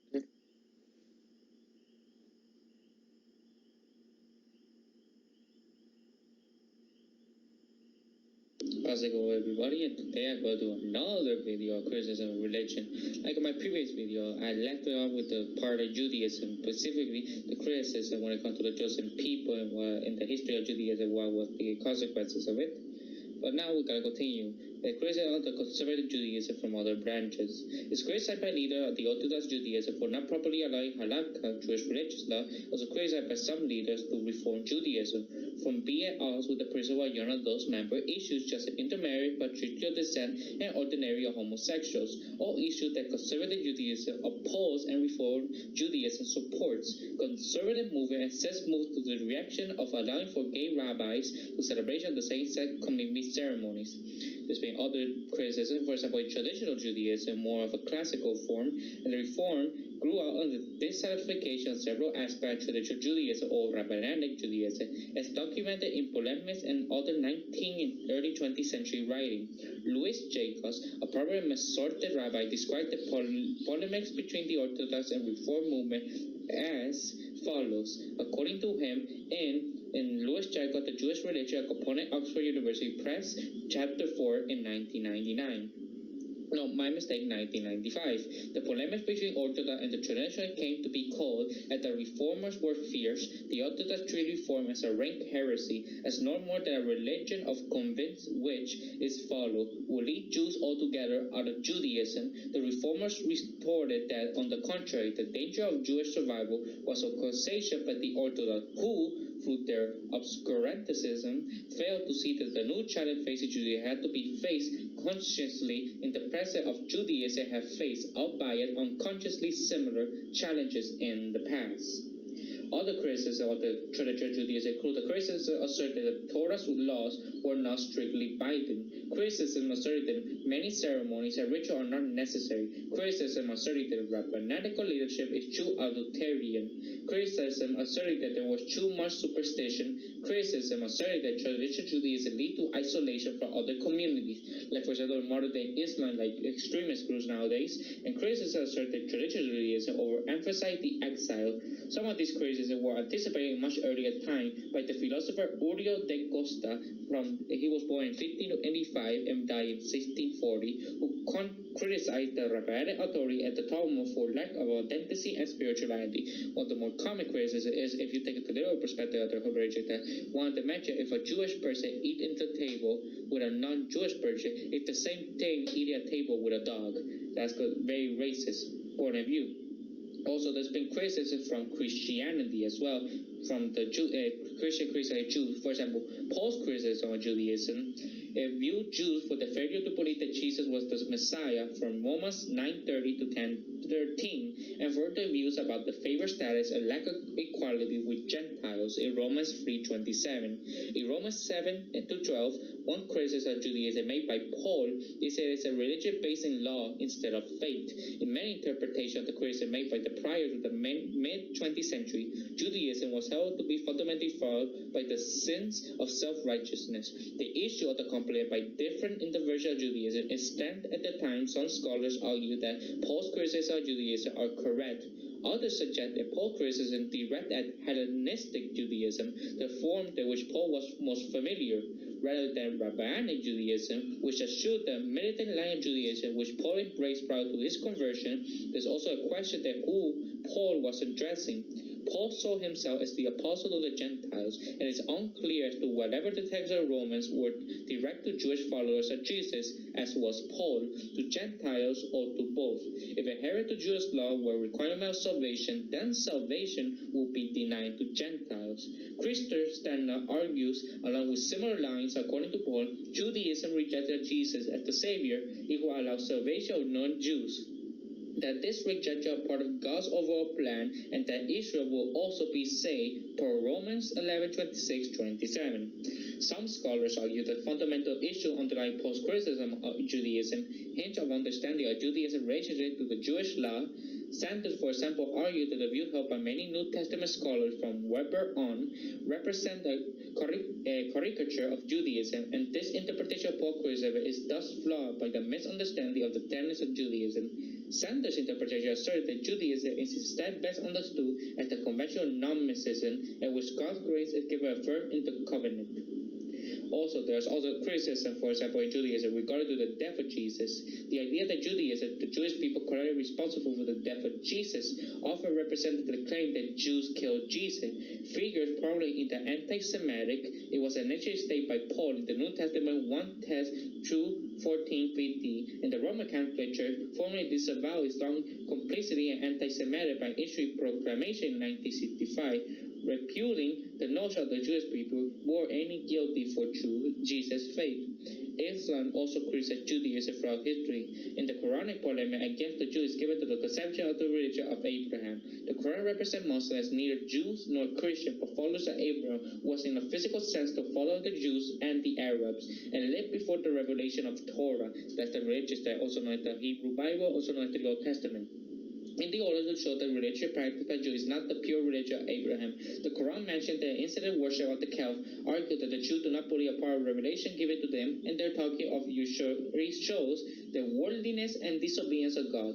Furthermore, the Quran claims to be attributed to God that has not been revealed according to the Quran, and the Jews exile a figure named Usari as the son of God, and character of Ezra, who was presumed to be the figure mentioned by the Quran, albeit with no corroborated evidence to suggest Ezra and Uzzah to be the same person, became important in the work of the later Andalusian Muslim scholar Ibn Hafs, who specifically accused Ezra of being a liar and a heretic who falsified and added interpolations into the biblical text. There also been philosophical criticism of Judaism. It's either part of the religious criticism in general or specifically focused aspects unique to the Jewish religion. Immanuel Kant, who was considered one of the most influential philosophers of all time, as an example of the latter, Kant believed that Judaism failed to satisfy the essential criteria of a religion by requiring external obedience to moral laws, having a secular focus and lacking a concern for immortality. All the criticism that I personally have for Judaism is one of their practices. For example, the kosher slaughter is a slaughter of certain mammals birthed for food according to kosher. As historical attractive criticism for non-Jews and alleged by inhuman and unsanitary. As far as an anti-Semitic canon and an eating ritual, slaughter meat caused degeneration, a part of uncommon motivation removed Jews from the meat industry. Sometimes, however, these criticisms were directed as Judaism as a religion. In 1893, animal advocates campaigned against kosher slaughter in the importing attempt to like cruelty with Jewish religious practice. But Jewish authorities argued that the slaughter method is based really on Genesis 9:3, and these laws are binding on Jews today. Most recently, the reason I'm against this type of practice because you are killing animals for something that you don't know exists, for example, God. For me, if you're going to eat meat, if you're going to kill an animal, do it the most painless way possible, but judging it the way how they do it, the animals are in extreme pain and suffering. They are against it. I'm not a vegetarian, nonsense. I eat meat. So, also, the Brit Milah or the circumcision ritual is a very controversial topic within Judaism, and Hellenistic culture found circumcision to be repulsive as regards of physical deformity, and some circumcision men were forbidden to participate in the Olympic Games. Although the only criticism I have with this is, yes, if you cut the circumcision, there are many things and risks for helping, but there are also health benefits for circumcised penises. But the same thing goes to uncircumcised penises. Although I'm not going to go too focused on the topic in hand, because this is more of a personal thing than a religious topic. There are other religions. Before Judaism, there was another religion that influenced the Abrahamic ones, besides the Sumerian. It's called Zoroastrianism. It's taken place for many centuries, not only for a heritage of the religion, but also among Zoroastrians that are seeking to reform the faith. For example, in the criticism about Zoroastrianism, historically wise, in the early 19th century, a Christian missionary based British India, John Wilson, claimed that Zoroaster never have a genuine divine commission or even claim such a role, never performed miracles or unheard prophecy, that the story of his life is mere tissue on comparatively modern fables and fiction. Others thought that all available Zoroastrian sources regarding Zoroaster only provide conflict image about him, especially between earlier and later sources, something similar to Jesus. We know about his early life and later at the end of his life, but we don't know nothing in the middle. When it comes to literature, historically speaking, when it comes to criticism, the Sarti-i-Asmani, while being accepted by Zoroastrian community in Iran and India as genuine, especially by the Kandmi, it is generally believed to be a forgery. Wilson argued that Avesta could not be divinely inspired because much of its text was enforceably lost or intelligible, and Martin Hall, who greatly helped the Parsis of India to defend their religion, religion against the attack of such Christian missionary, the Swiss considered the Catholics to be the only authorized creature that could be attributed to Zoroasters. Zoroaster also practiced polytheism, something similar to God and the devil, good and evil. Many influence on Abrahamic religion that came originating from Zoroastrianism. The critics commonly claim that Zoroastrians are worshippers of other deities, elements of nature such as fire, with one prayer, the later of the fire, steady I invite I perform to worship of you, and fire of sun of Asun Masa together with all fires and Mitra. Some critics have changed Zoroastrianism with being followers of dualism, we only claim to be followers of monotheism in modern times. Confronted with a powerful influence Christian and Western thought, we held monotheism the highest category of theology. Critics insist that the monotheistic reformist view is seen to contradict the conservative or traditional view of dualistic worldview, evident of the relationship between Ahura Mazda and Andramain. Because Zoroastrianism is more of mix of polytheistic dualism and to some extent animism, and also is technically a henotheism. It's a worship of a single God while not denying the existence of possible other deities. Although there are not many criticisms when it comes to Zoroastrianism because it's very peaceful to most of us, but there is some. For example, the one that I'm against is polygamy. It's a practice by Zoroastrian itself, the person who created the religion. That I think you should marry who you want to be, but taking more than one wife, well, I think just one person, one guy. If you want to have an open relationship when it not come to marriage, that's okay. But that's just my own view. I'm not gonna go too much into the topic. It's just doesn't matter you. It's a gay relationship, a straight relationship, or I don't care. If you want to get married, that's okay. Polygamy, that's your choice. There's also many criticisms of Baha'i faith. The Baha'i faith is the most recent world religion. When it comes to criticism of the teaching, a core teaching of the Baha'i faith is unity, the all world's religion. They believe to be teacher of the all major religion, a component of the single plan which directed by the same God. Yet the religion is cyclical in nature and becomes corrupted with time. Religion that the Baha'i faith claims to be concrete appear to have contradiction in teachings.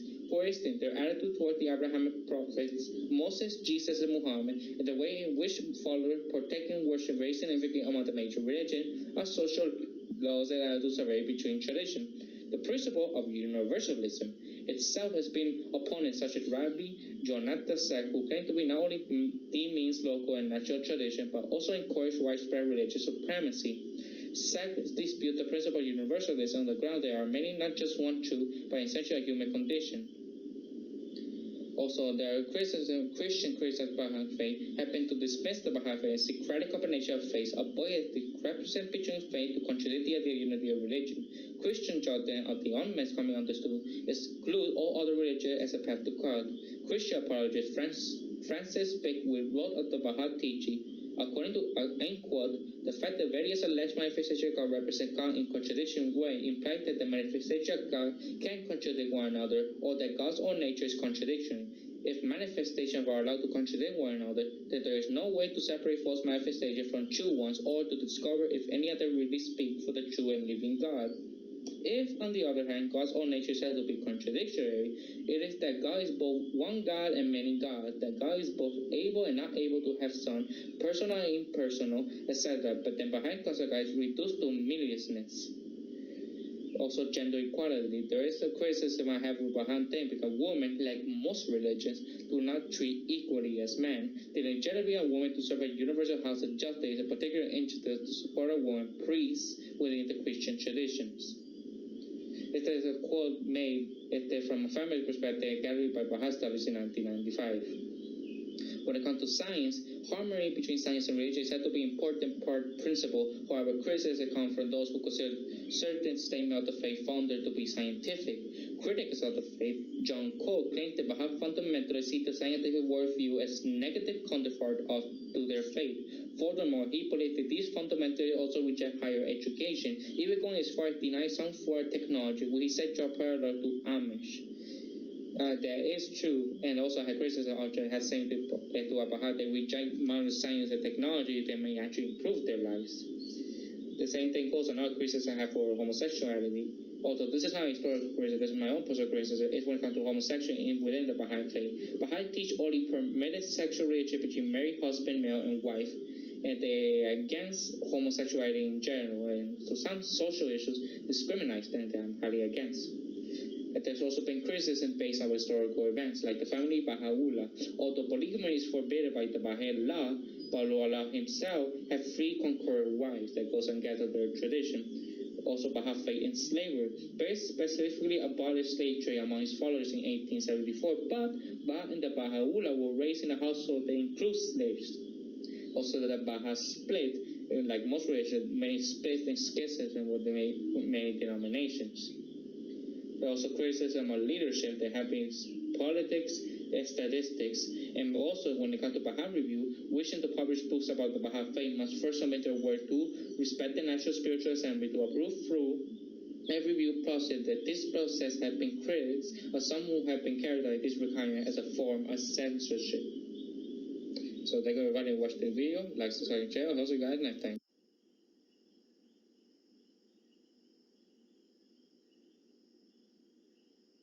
Thank you everybody who watched. How's it going, everybody? I also said thank you everybody for some reason. And today I got another criticism of religion.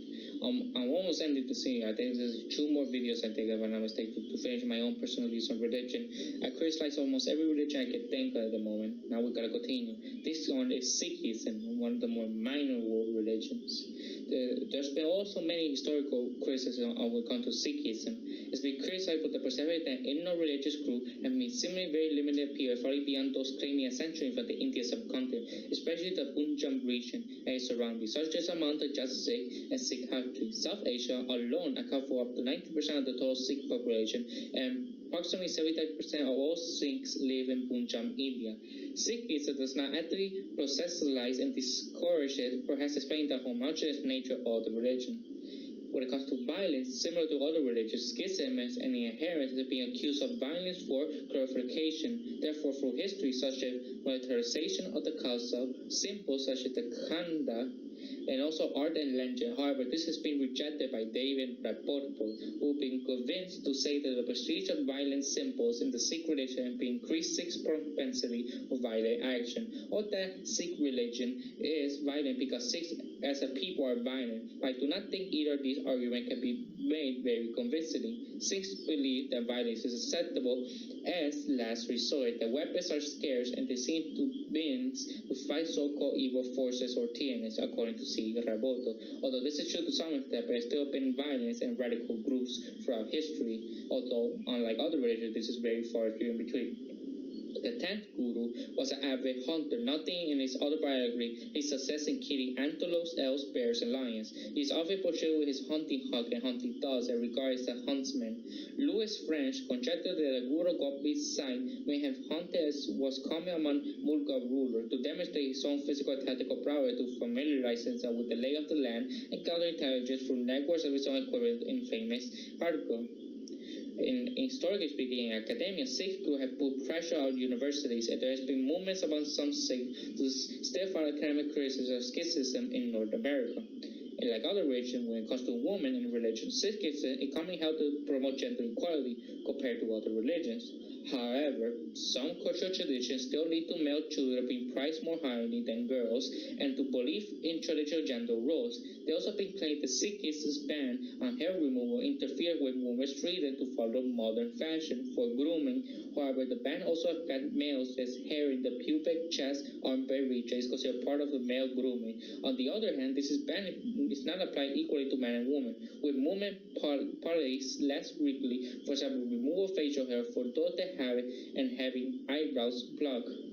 With relationship with other religious communities, there is a history of tension between Sikhism and Islam.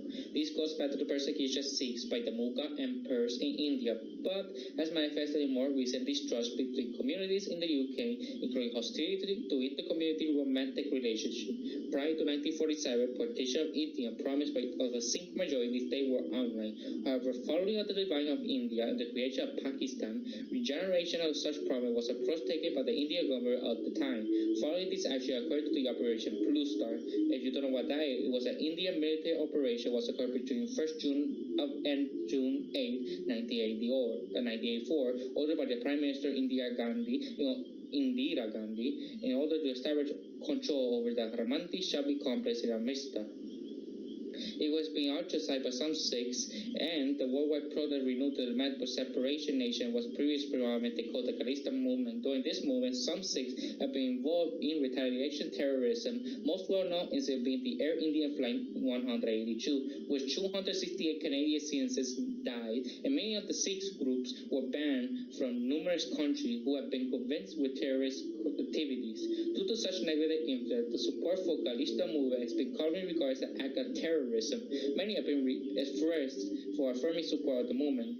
In 2004, France had passed the law of secularity and conspicuous religious symbols school, which banned many religious signs in school. This ban most notably includes turbans, a religious garment, and sexual categories. There are 6 religious codes in practice. Since the number of Sikhs in France is a small minority, the French Education Minister claimed ignorance of the consequences of such act will have to show Sikh population residing in France. This law led to Sikhs protesting against the law across Europe, India, as well as other regions. This issue heatedly debated exploitation of secularism appeared to infringe the universal right and principle, freedom of expression, and European Court of Human Rights dismissed the petition, although the UN's human rights body supported the petition generated in 2012, citing that the turbans do not pose a threat to the ground security. In Canada, however, in 2013, poll concluded that 31% of Canadians had a negative view of Sikhism, the second after Islam, which was negatively viewed by 54%. And also, criticisms of Islam. I know many people talk about criticism of Islam, although I'll be talking about more minor religion. People hardly criticize. Only for historical perspective, people criticize in my own personal view of these things. Like I said earlier, they are opposed to kill people who don't believe in God, kill and believe in other gods. Women have no rights, etc., etc. So, but there are many examples of these criticisms. All judge criticisms include the morality and authenticity of the Quran and the Hadith, along with the life and last prophet Muhammad. But in this public personal life, for example, his wife, Isha, was a child. He was a pedophile who had a sexual relation with a minor. That is unacceptable regardless of the time period. Other criticisms focus on question human rights in the Islamic world, both historical and present day nation. Over 30% or 40%, depending on sources, to agree to follow the Sharia law, to kill people, put people in the death penalty for being homosexual or atheists. And you think 30% is small, but that's around 300 million people. That's the population of the United States. Also, I think out of all the Islamic countries, Turkey is the best country because only 78% are not religious. They are considered as Muslim, but either culturally speaking, and some of them are mostly atheists. Out of all the Middle Eastern countries, it's the most irreligious country of them all. It has a higher percentage of atheists and Gnostics, and some types of theists who are not very religious, higher than any other. Compared to other countries where they have stigma against women and atheists and other religions. Well, it's got the early surviving criticisms of Islam being found by writers of Christians who came under the early domination of the Caliphate. One such Christian was John of Damascus, who was familiar with Islam and Arabic second chapter book, The Found Wisdom, titled Concerning Heresies. Present a serious discussion between Christian and Muslims. John claimed that an Aryan monk, who did not know was Bahira at the time, influenced Muhammad, viewed the Islamic church as nothing more than a hush-hush call from the Bible. Other noble early Christian Islam could Abu Is al-Radak and Ibn al-Randi, two 9th century Christian Islam, religion in general, along with al-Mariyari, 11th century Arab poet Christian Islam, all other religions, who was also known for his veganism and anti-naturalism.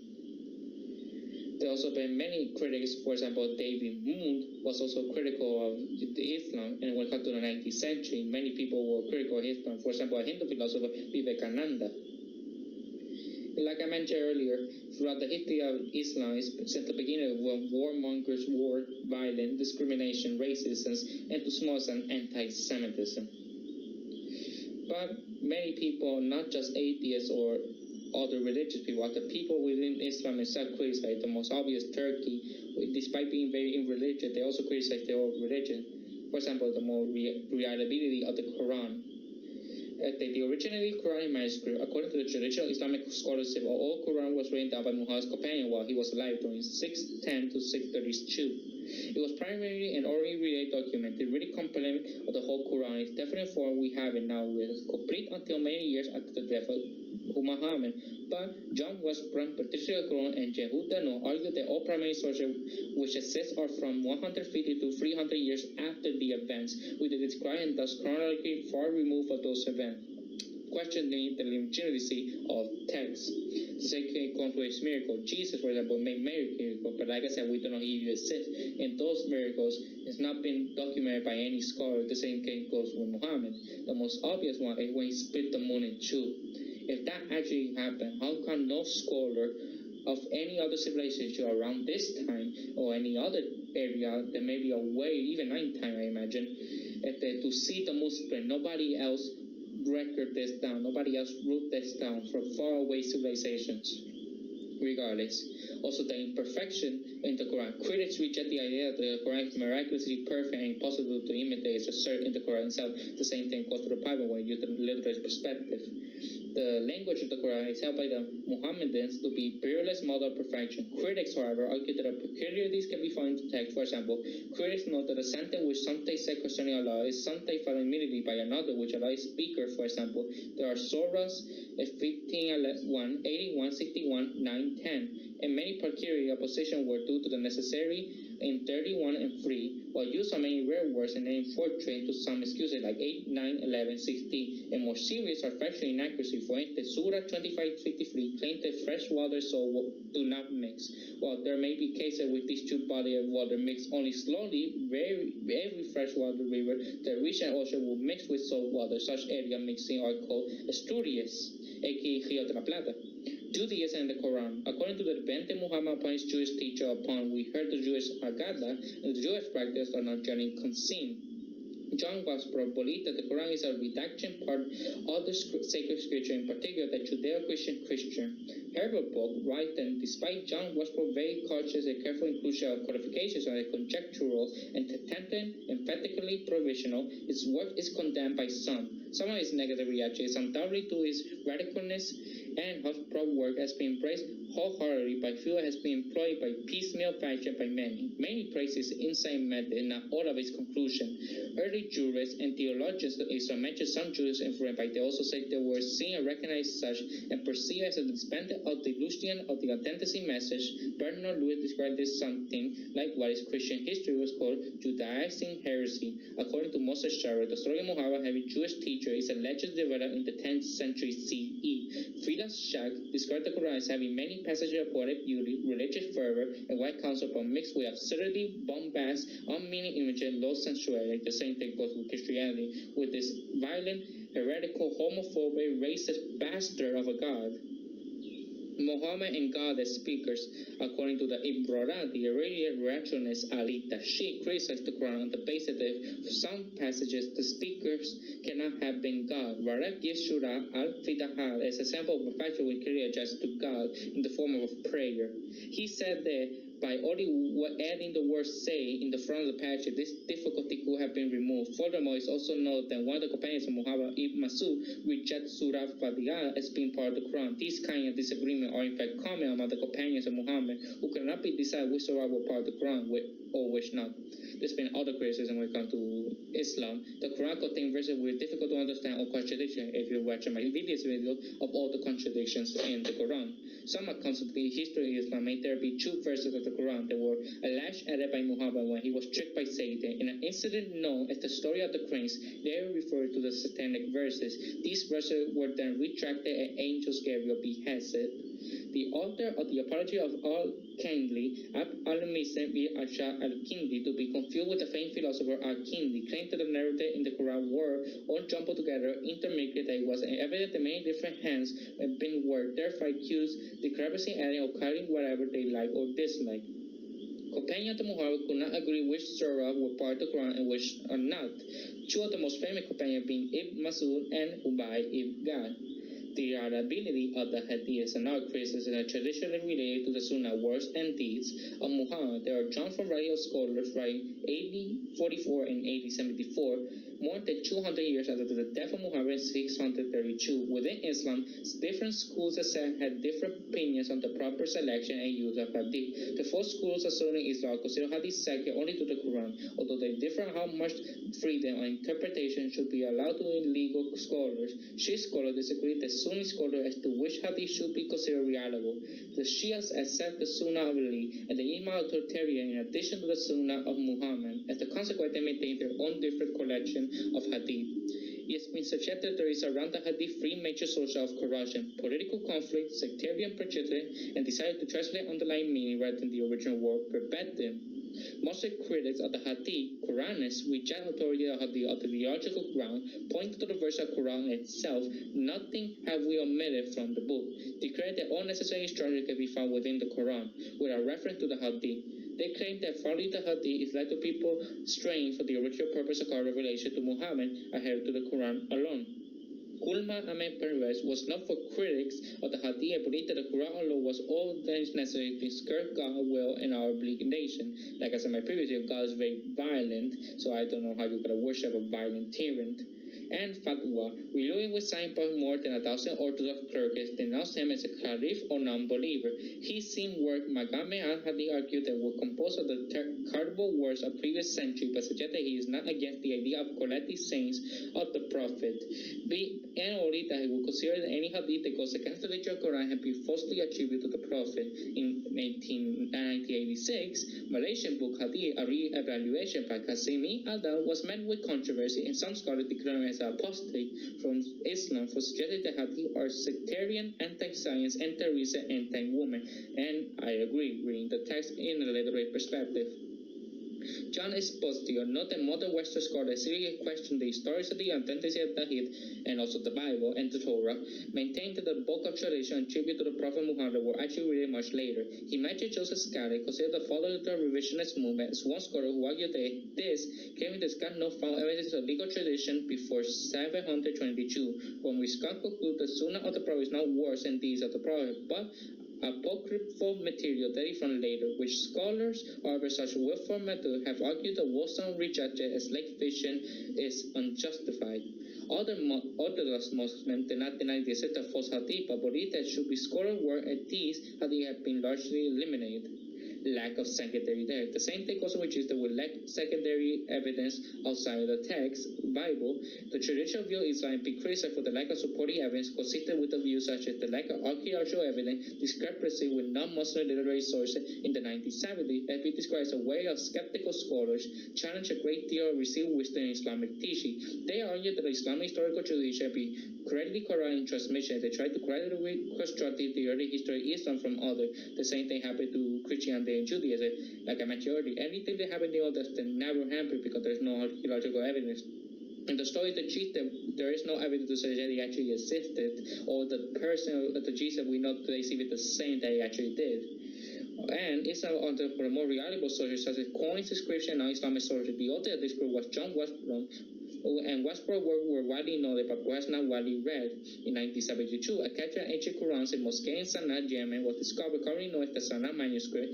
The German scholar Gerd Poon has been investigating this Quran fragment for years. His research team made 35,000 microfilm photographs of the manuscript, which dated early part of the 8th century. Poon was not published entirely of his work, but not unconventional verses ordering, minor textual variations, and rare styles of orthography. Also suggest that some of the parchment were polypstes, which had been accused. Poon believed that Israeli Wovi text is supposed to mix one. There's always been criticism of Muhammad himself, the Prophet.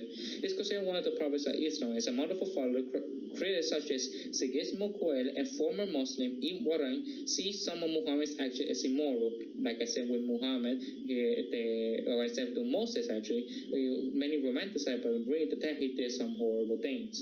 And when it comes to God himself, he did horrible things. This goes against the idea of a malevolent God.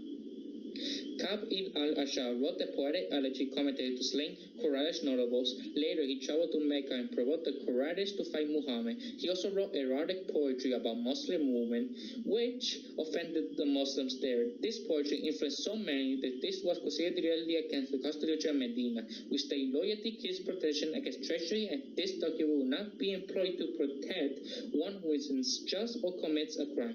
Other sources also that he was planning to assassinate Muhammad. Muhammad called upon his father to kill Ka'b. Muhammad ibn al-Salman offered his service quality for others by presenting to have turned against Muhammad, and Muhammad ibn al-Salman and others enticed Ka'b out of his fortress on a moonlight and killed him in spite of his vigorous resistance. The Jews were terrified at his assassination, and the historian Ibn Ishaq put it, there was no Jew who did not fear for his life.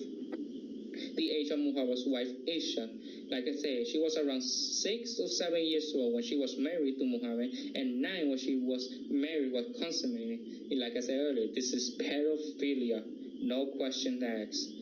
Morality of the Quran, like I mentioned in the Bible, there are criticisms when it comes to the morality of the Bible and the Torah. The same thing goes with the Quran. The critics state that the Quran allowed Muslims to discipline their wives by striking them. There is, however, confusion among the translation of the Quran, with the original Arabic Torah, Watribuhunan, which being translated to go away from them, beat, strike, lightly, and separate. The film Submission that I recommend, which rose to fame after the murder of its director Theo von Gogh, criticized with this similar verse of the Quran by disciplining and painting of the body and abuse Muslim women. Ayah Hirsi Ali, the film's writer, said it is written by the Quran and woman may be slapped if she is obedient. This is one of the evils I wish to point out in the film, according to him. Some critics argue that Quran incompatible with other religious scripture and is a text that advocates hate against people of other religions. For instance, Sam Harris interprets certain verses of the Quran as sectionary military action against unbelievers as a whole, but during the lifetime of Muhammad, and after the Quran said, fight those who do not believe in Allah, and the last day who do not consider awful that while Allah and His Messenger has been unlawful, and who do not attempt to religion or truth, and those who were given the scripture, fight until to give the Hijra really while they were humble, in Surah 929. In his book, The End of Faith, argued that Muslim extremism is simply a consequence of taking the Quran literally. It's skeptical that modern Islam is possible. Various calls to arm were identified the Quran by U.S. citizen Muhammad Reza Tehari Assar, which has cited the moderate to many actions. Marks 1. The demo interpreter Morris described the Quran especially dedicated to mere pleasure. Every martyr claims the concept of Moorish choose to satisfy Muhammad's followers. So thank you everybody who watched the video. The other video my video will continue criticizing with Islam. So like, subscribe, share. I'll see you guys next.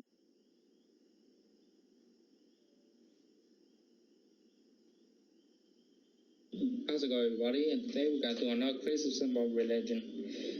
Criticism of Islam in my previous video is slavery. Wrote a one-stand paradox of human history. It was humanitarian reform brought by Islam, the result of faster development of the slave trade. His side is still more outside the Islamic empire. He noted that Islamic Georgia and Gethly enslavement of Muslims led to mass import of slaves from the outside, according to Patrick Manning. Islam, by recognizing codified slaves, seemed to have done more death and expand slavery than they reserve. Unlike Western society, which they are opposite of slave-spawn anti-slavery movement, whose number and duties often grew out of church group, no such grassroots organization ever developed in Muslim society. In Muslim politics, the state unquestionably accepted the teaching of Islam and applied them as law. Islam, by sanctioning slavery, also extended the legitimacy to traffic in slaves. It was only in the early 20th century, after World War I, that slavery gradually became outlawed and suppressed in Muslim land.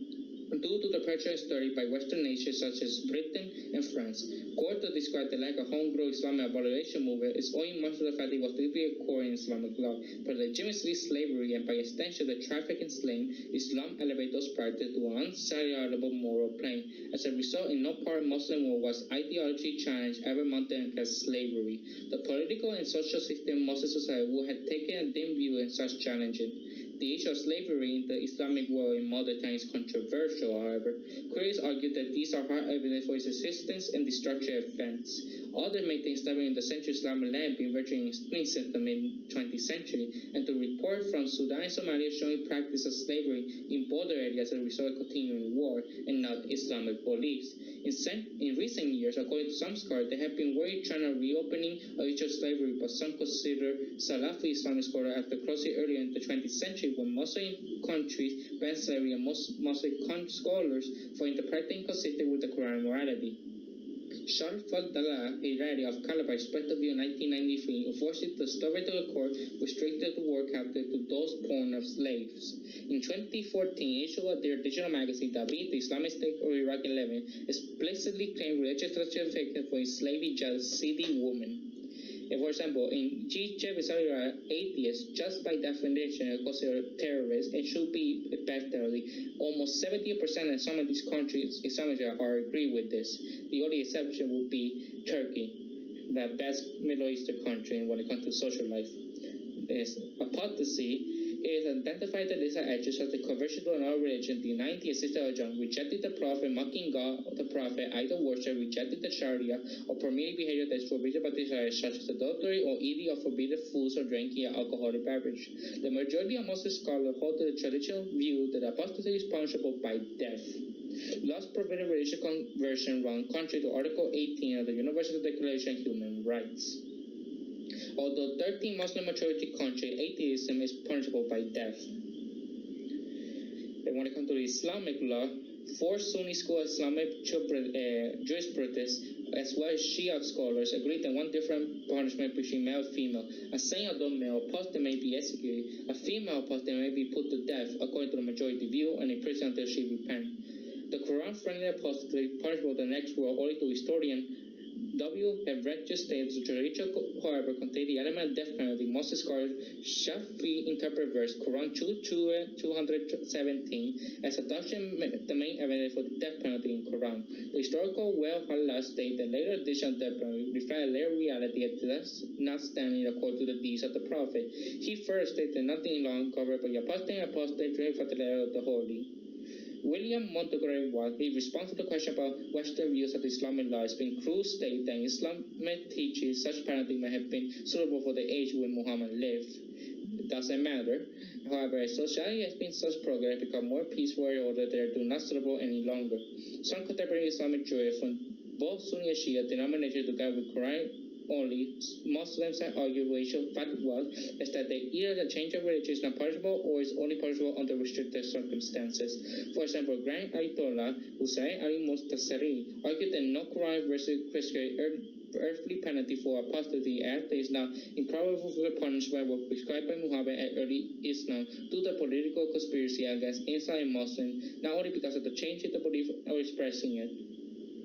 Although this contradiction, if you watch my previous video, were contradiction of the Quran, the punishment of the atheist is very true. I'm not going to talk about too much about the violence because terrorism, because everybody knows what it was since the 9/11 attacks. And even before that, extremism has been around for a long time. Homosexuality, critics such as lesbian activist Isha Manji, a former Muslim Aisha Jami, and the former Dutch politician Ayaan Hirsi Ali have criticized Islam's attitude toward homosexuals. Most international human rights organizations such as Human Rights Watch and Amnesty International condemn Islamic law that make homosexual relations between consenting adults as crime. Since 1994, the United Nations Human Rights Committee also ruled that such law violated the right to privacy guaranteed in the Universal Declaration of Human Rights and the International Covenant of Civil and Political Rights. In May 2008, the civil rights lobby group Lamban Islam, based in Istanbul, Turkey, was banned by court order for violation of constitutional provision of Protection of Family article banning bodies with objected to violate law and morality. This decision was taken of the court accusation and the ban lifted. 10 Muslim majority countries, homosexuality might be punishable by death, though some punishment never been carried out. Also, when it comes to short-term marriages, also very controversial in nature is our treatment of women, homosexuality, and atheism.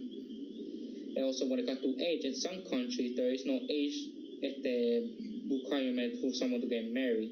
When it comes to women, there's been domestic abuse cases. For example, in notable verse, in topic is Juran 434, the majority of scholars said that he's allowed the husband to hit his wife in any way that does not cause physical pain, whilst other can only support separation from one's wife due to the way domestic violence is handled some modern-day Muslim states. A few organizations have suggested way to modify Sharia by allowing to improve women's rights in Islamic country. Also, child marriages has been historically happening throughout Islam. They are highly against. Women's right to poverty and consent has also been a lot of criticism. And when it comes to immigration in more recent years, and comparing with communities and fascist ideologies of Islam, especially in the 21st century, attracted to the communist problem in the 20th century for those who are alienated and bitter with one hand and those who seek other or just the other. Islam is the most recent type of philosophy when it comes to most extremists nowadays. Most probably, Christopher Hill can find some element in Islamic fascism.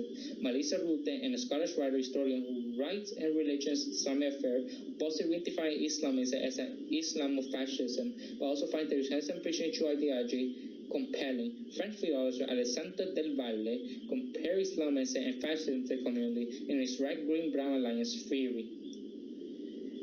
And also, there's been many responses to the criticism, but legitimate criticism of fundamentalism and problem with Muslim culture, she created a real thing that exists and freely take cover of anti-jihadism. But it doesn't explain anything about the horrible teachings of the text, not just Islam, but all religions in general that promote these days, even the most peaceful ones. Now, we'll continue with the last criticism of Christianity, even though I already criticized the first videos of criticism of religion. I already mentioned the criticism of the Bible, the many contradictions, textual criticism, horrible things that mention in the Bible, and also many stories and many things that God himself did that are completely horrible. The inconsistency and legitimacy of the document, because there are little evidence that everything happened from the beginning of creation up to the Jerusalem. The earliest thing that actually happened was the Babylonian captivity. Before that, there's no evidence to suggest it actually happened, and many agree with this. With something with Jesus that nobody knows he even exists to begin with. That's another legitimacy. And also unfulfilled prophecy. The first prophecy is Jesus will return while everyone is still alive at the time. He one day return to bring salvation. It's been 2,000 years, haven't returned. All the people around the time, they're dead. That's the first failed prophecy. Hundreds of years before the time of Jesus, Jewish prophets promised that a Messiah will come. Judaism claimed that Jesus did not fulfill this prophecy. Other scholars usually claim that the prophecy are either vague or unfulfilling, or that the Old Testament writing influenced the composition of the New Testament narrative. Christian apologists claim that Jesus fulfilled this prophecy, which they argue are nearly impossible to fulfill by chance. Many Christians anticipate the second coming of Jesus when he will fulfill the rest of the Messianic prophecies, such as the last judgment, general resurrection, establishment of the kingdom of God, and the Messianic ages. And also the New Testament traced Jesus line to that of David, while according to Stephen Harris, and he quote, Jesus did not accomplish what serial prophets and messiahs was commissioned to do. He did not deliver the covenant people from the Gentile enemy, resembled those scattered in diaspora, and restore the Davidic kingdom or establish universal peace. Instead of freeing few Jews from oppressing and thereby fulfilling God's ancient promise for land, nationhood, kingship, and blessing, Jesus died a shameful death, defeated by the very political power the Messiah was prophesied to overcome. Indeed, the Hebrew prophet did not foresee the Israel Savior would be executed as a common criminal by Gentiles, making Jesus' crucifixion a stumbling block to scripture literate Jews. This Christian preacher countered this argument by stating that this prophecy would be fulfilled by Jesus in the millennium reign after the Great Tribulation, according to New Testament prophecy, especially in the book of Revelation. In the 16th century, Jewish theologian Isaac ben Abraham, who lived in Lithuania, Bennett was called the faith strengther, attempt to refute the idea that Jesus was the Messiah prophesied in the Old Testament, that Christianity was the new covenant of God. He systematically identified a number of inconsistencies in the New Testament, contradictions between the New and the Old Testament, and the Old Testament prophesied which remained unfulfilled in Jesus' lifetime. In addition, he questioned a number of Christian practices such as the Sunday Sabbath, reading originated for Jews to persuade them not to convert to Christianity. The work was eventually read by Christians, while the well-known Christian Hebrew John Wilkinson attempted to elaborate refutation of Abraham's argument. One self-Latin translator of only increased interest of the work inspired by later Christian free thinkers was praised by masterpiece by Voltaire. On the other hand, Blaise Pascal believed that the prophecy as the strong proof of Jesus Christ. He wrote that Jesus was foretold, and the prophecy came from the succession of people over the span of 4,000 years. Although even the Bible said the earth is flat, making the four corners, even though this is demonstrably false. If you want to know how bullshit the flat earth and the Noah flood, just watch Aaron Ross' video and debunking of the flat earth theory and everything. It's a very amazing video, a little long, but I recommend to show you how illegitimate these things are. Apologist John McDowell defended the fulfillment of Old Testament prophecy and supported Christianity, argued that the prophecy fulfilled by Christ include one related to his ancestral line, birthplace, virgin birth, miracles, manner of death, and resurrection. He said even the time of the Messiah years of revelation events implanted by the Jewish Talmud, not accepting Jesus, the Messiah see also rejected Jesus. Alma the Messiah had no separation despite the scepter being taken away from Judah.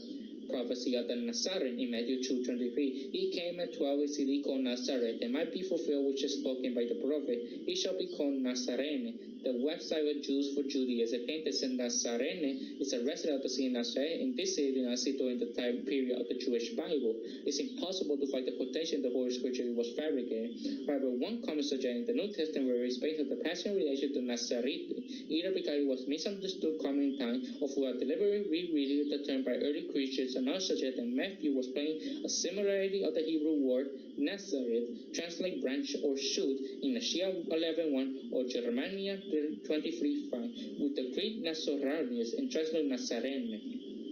The Christian also suggested that by using an indirect quotation plural term prophet, Matthew was only said that living in Nazareth, Jesus was fulfilling the many Old Testament prophecies that he would be despised and rejected. This background illustrated by Elisha's response to John 1:46, the idea that Jesus might be Messiah, Nazareth, can anything come from here, there. They also accepted the interpretation, Christian views of the Old Covenant and the fidelity of Christianity. Critics argue that selecting invocation of potential portions of the Old Testament is hypocritical, particularly when those portions endorse hostility towards homosexual, and other portions are considered obsolete. The entire Mosaic Law is described by Galatians 3:24-25 as a tutor which no longer necessary. According to some interpreters, also anti-nominating of the New Testament. On the other hand, many Old Testament laws are seen especially obligated by the New Testament, such as circumcision, though this may simply by parallel to Jesus' no-handed laws and Jewish no-handed laws, and also split of early Christianity, Judaism. On the other hand, passages also pro-laws such as Romans 3:31 do we then make void the law through faith? Certainly not. On the contrary, we establish the law, see also Paul's special opposed to antinomianism. Also make as a mistranslation, criticism of historical behavior as well. Interpretations of scholars decide the Bible are considered ethically questionable by many modern groups. Some passages come criticism including colonialism, subjugation of women, religious intolerance, condemnation of homosexuals, supporting for the institution of slavery in both Old and New Testament. Colonialism are often closely associated with Catholicism and Protestantism, Catholic Christians, as there were religions of the European colonial powers and added many Western religious overdose. For example, in Puerto Rico, as I myself recently colonized Puerto Rico, and when they discovered their right, they want to bring Catholics, and many natives were burned to the stake and die in slave and torture. These simple people and the Christian faith allowed them now became 99% of the population Christians, without realizing the historical backstory they did. In ancient Christian marriage, it will portray as visible saint, a simple ideal piety in the sea of persistent savagery. However, by the time colonial era, Judah closing the last half of the 20th century, missionaries became viewed as ideological shock tropes for colonial invasion whose theology blinded them. Also, slavery. I already mentioned this in many day criticism in many parts of the essay. For example, Exodus, slavery is promoted. When it comes to women, like many feminists that accuse Moses just as male God, male prophet, male-centered story in the Bible and contribution to the patriarchy. Though many movie disciples were recorded in the Pauline epistle, there have been occasions when women have been denigrated and forced into second-class status. And the Bible mentioned this as women to be inferior to men. For example, women told to keep silent in the church, for it's a shame for a woman to speak in the church. And the Bible is teaching the great woman in Genesis to Revelation.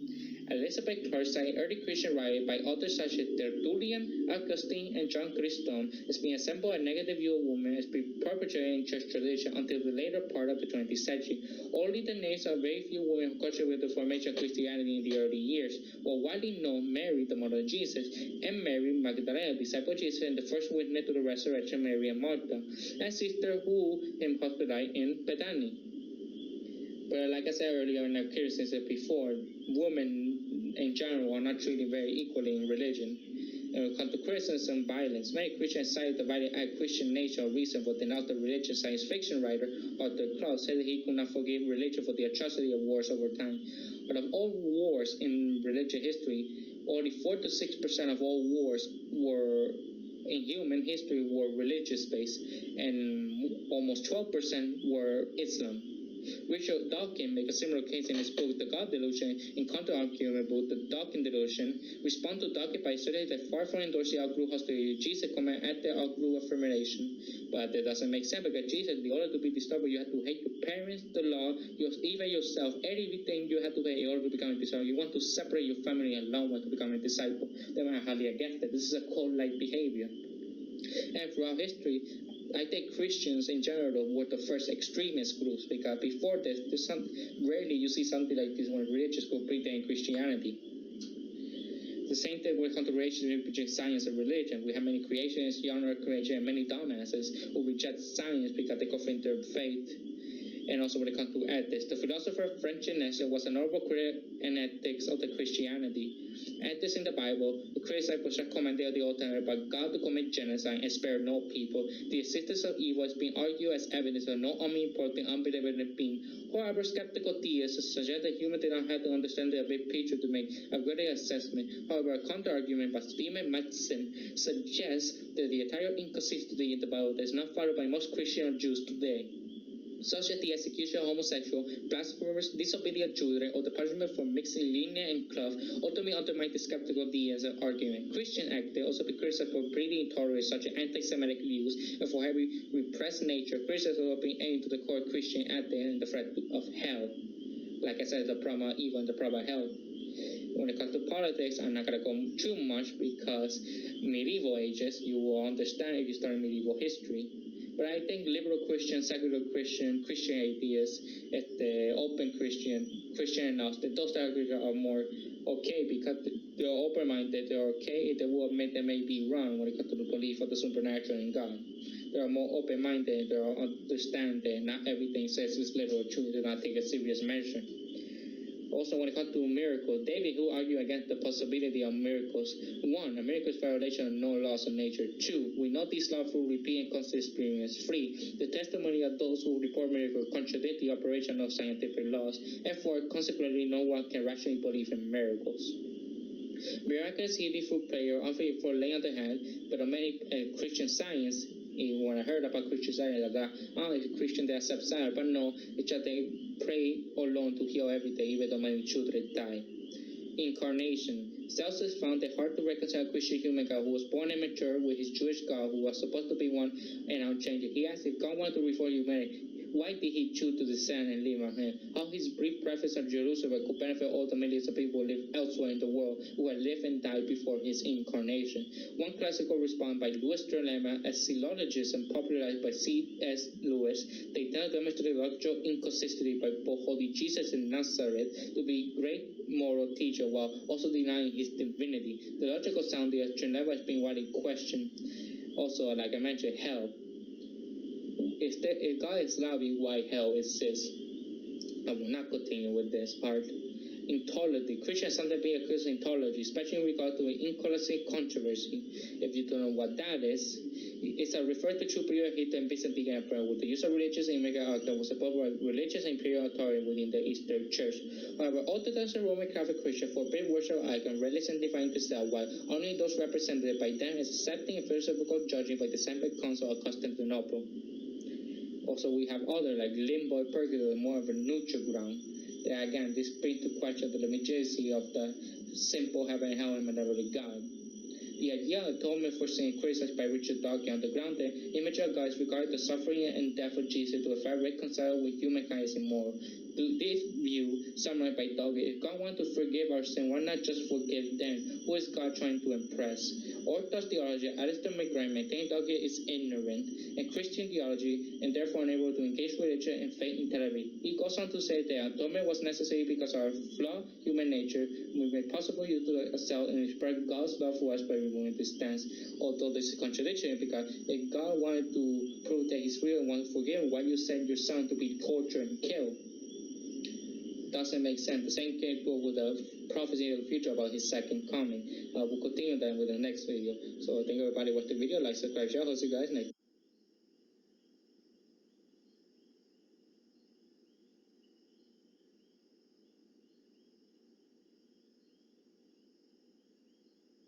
How's it going, everybody? Today we're gonna do another quick criticism of religion. We gotta call criticism of Christianity, and we're talking about the future prophecy of the second coming, and why there are criticisms by historically speaking and my own personal opinion. Because one, we don't know Jesus even exists, and his first prophecy failed miserably. That he's supposed to be come back while people at the time were still alive. We know he didn't come back, so that brings the question. Several verses of the New Testament contain Jesus predicted that the second coming would take place within a century following his death. Now, this is 2,000 years after his death. So Jesus appeared to provide for his followers for the second coming happened before the generation he's preaching to vanish. This is a central failure in the teaching of Christ by many critics such as Brent Russell. However, Brent critics argue that Jesus did not mean his second coming, but speak about demonstrating his might formulation the coming of his kingdom, especially the destruction of Jerusalem temple 70 AD, which foretold that by which time the old Israel was still living, according to his view in Matthew 10:23, should be understood in the same way. Inconsistency with the Old Testament conception of the afterlife. Well, in the Old Testament, there's no such thing as hell, and the only concept of the afterlife was Yahweh. And that was explain this. Most Christian traditions believe in life after death as a central and indispensable center of their faith. Critics argue that Christian concept of the afterlife is inconsistent with describing the Old Testament. George E. Matrela believes there is no concept of immortality or life after death in the Old Testament. The person wishes that the deceased are inherently lifeless and engaged in no activity. The idea of Sheol, or state of nothingness, was shared among the Babylonian Israelite belief. Sheol, it was called by the ancient Israelites the land of no return, lying before the cosmic ocean, through which all the mighty and the weak travel in the ghostly form they assume after death, known as the Raprams. There they have no experience or either joy or point, perceiving no light, fleeing no movement. Or by a allude, the Israelites were satisfied with showing shadowy realms out there because they were more deeply concerned with survival. Although eventually, by most Judaism, I have an aunt who is a Jew, if the Shoel, by literary perspective, is the afterlife. The only problem is the most limited consciousness. You only have the basic of self-awareness, and you stay there with everybody, good and bad. Well, in Christianity, we know there's heaven or hell, a place where full of happiness and a place full of torture. Before Christianity began in the first century, believing in Israel was already prevalent in the Jewish thinking among the parishioners and the ancients. The fear and unity of Sheol, with largely sharing ancient religion and Judaism, have been undermined when only the most pious of Jews would be massacred during the Maccabean revolt. This means many criticisms of Christians in anti-Christian sentiment, hypocrisy, and the most common in the Middle Ages. Gautus claimed that the example of Christian may be contrary to fact of the atheist writing. Belief that can more than little to do with the birth of atheists to the extent they have neglected their own training in faith and teach erroneous structure are deficient in their religious, moral, or social life. It must be said to consider rather than revealed by authenticity, face of God religion. Secular religious critics have accused many Christians of being hypocritical, town white men, and Philadelphian psychologists found the primary reason for Christian divorce include adultery abuse, increased substance, physical and verbal abuse, and abandonment, where the number one reason cited for divorce and child abuse was incompatible, and also pedophilia when it comes to priests. Documentary Deliver Us from Evil from 2006, one of the most controversial documentaries of all time. Also, they express materialism. For example, Mahatma Gandhi, if like you, Christ, I did not like your Christians. Your Christians are so unlike you, Christ. The materialism of influential Christian countries appear to contradict the claims of Jesus Christ, and that it is not possible to worship both mammon and God at the same time. Also, in the Catholic Church, like the Pope and other hierarchy, there is one part of that the people of devout type should not wear flashy clothes. They have their own personal throne. They have, their own gold and everything. As a follower, they're not allowed to do that. While the Pope and other hierarchy doing the opposite ways of the New Testament. Sanitarianism is another Christian to have. It's a form of bigoted discrimination of hate right for attaching relation or inferiority right for attaching religions. Some have argued Christianity undermined the inability of Christians to agree on matters of faith and church governance, and tendency for the content of their faith determined by regional political factor. Christian response to your Gemis has been bring together as a community, where in the past mistranslation of Christian Greek term have been result and seemingly different. Few non-denominational Christianity represents another approach to reducing division from Christianity, although Christian group claim to be non-denominational, wind up with similar problem. There's also been persecution of Christianity in the late antiquity, Middle Ages, and during the Soviet Union. Although I'm not going to talk about this one because they've been persecuted the same thing the Jews did during the Holocaust and other time periods beforehand. Well, it's been anti-progress and anti-German, for example, when Hitler failed to establish the Unified Protestant Rake Church and suppressed the Central Church umbrella, i.e. the Convention Church. He wanted to promote Christian, but they want to remove all types of Judaism influence, promote positive Christianity, a mixed idea of the racial purity and Nazi ideology, and the elements of Christianity that remove the Jewish element.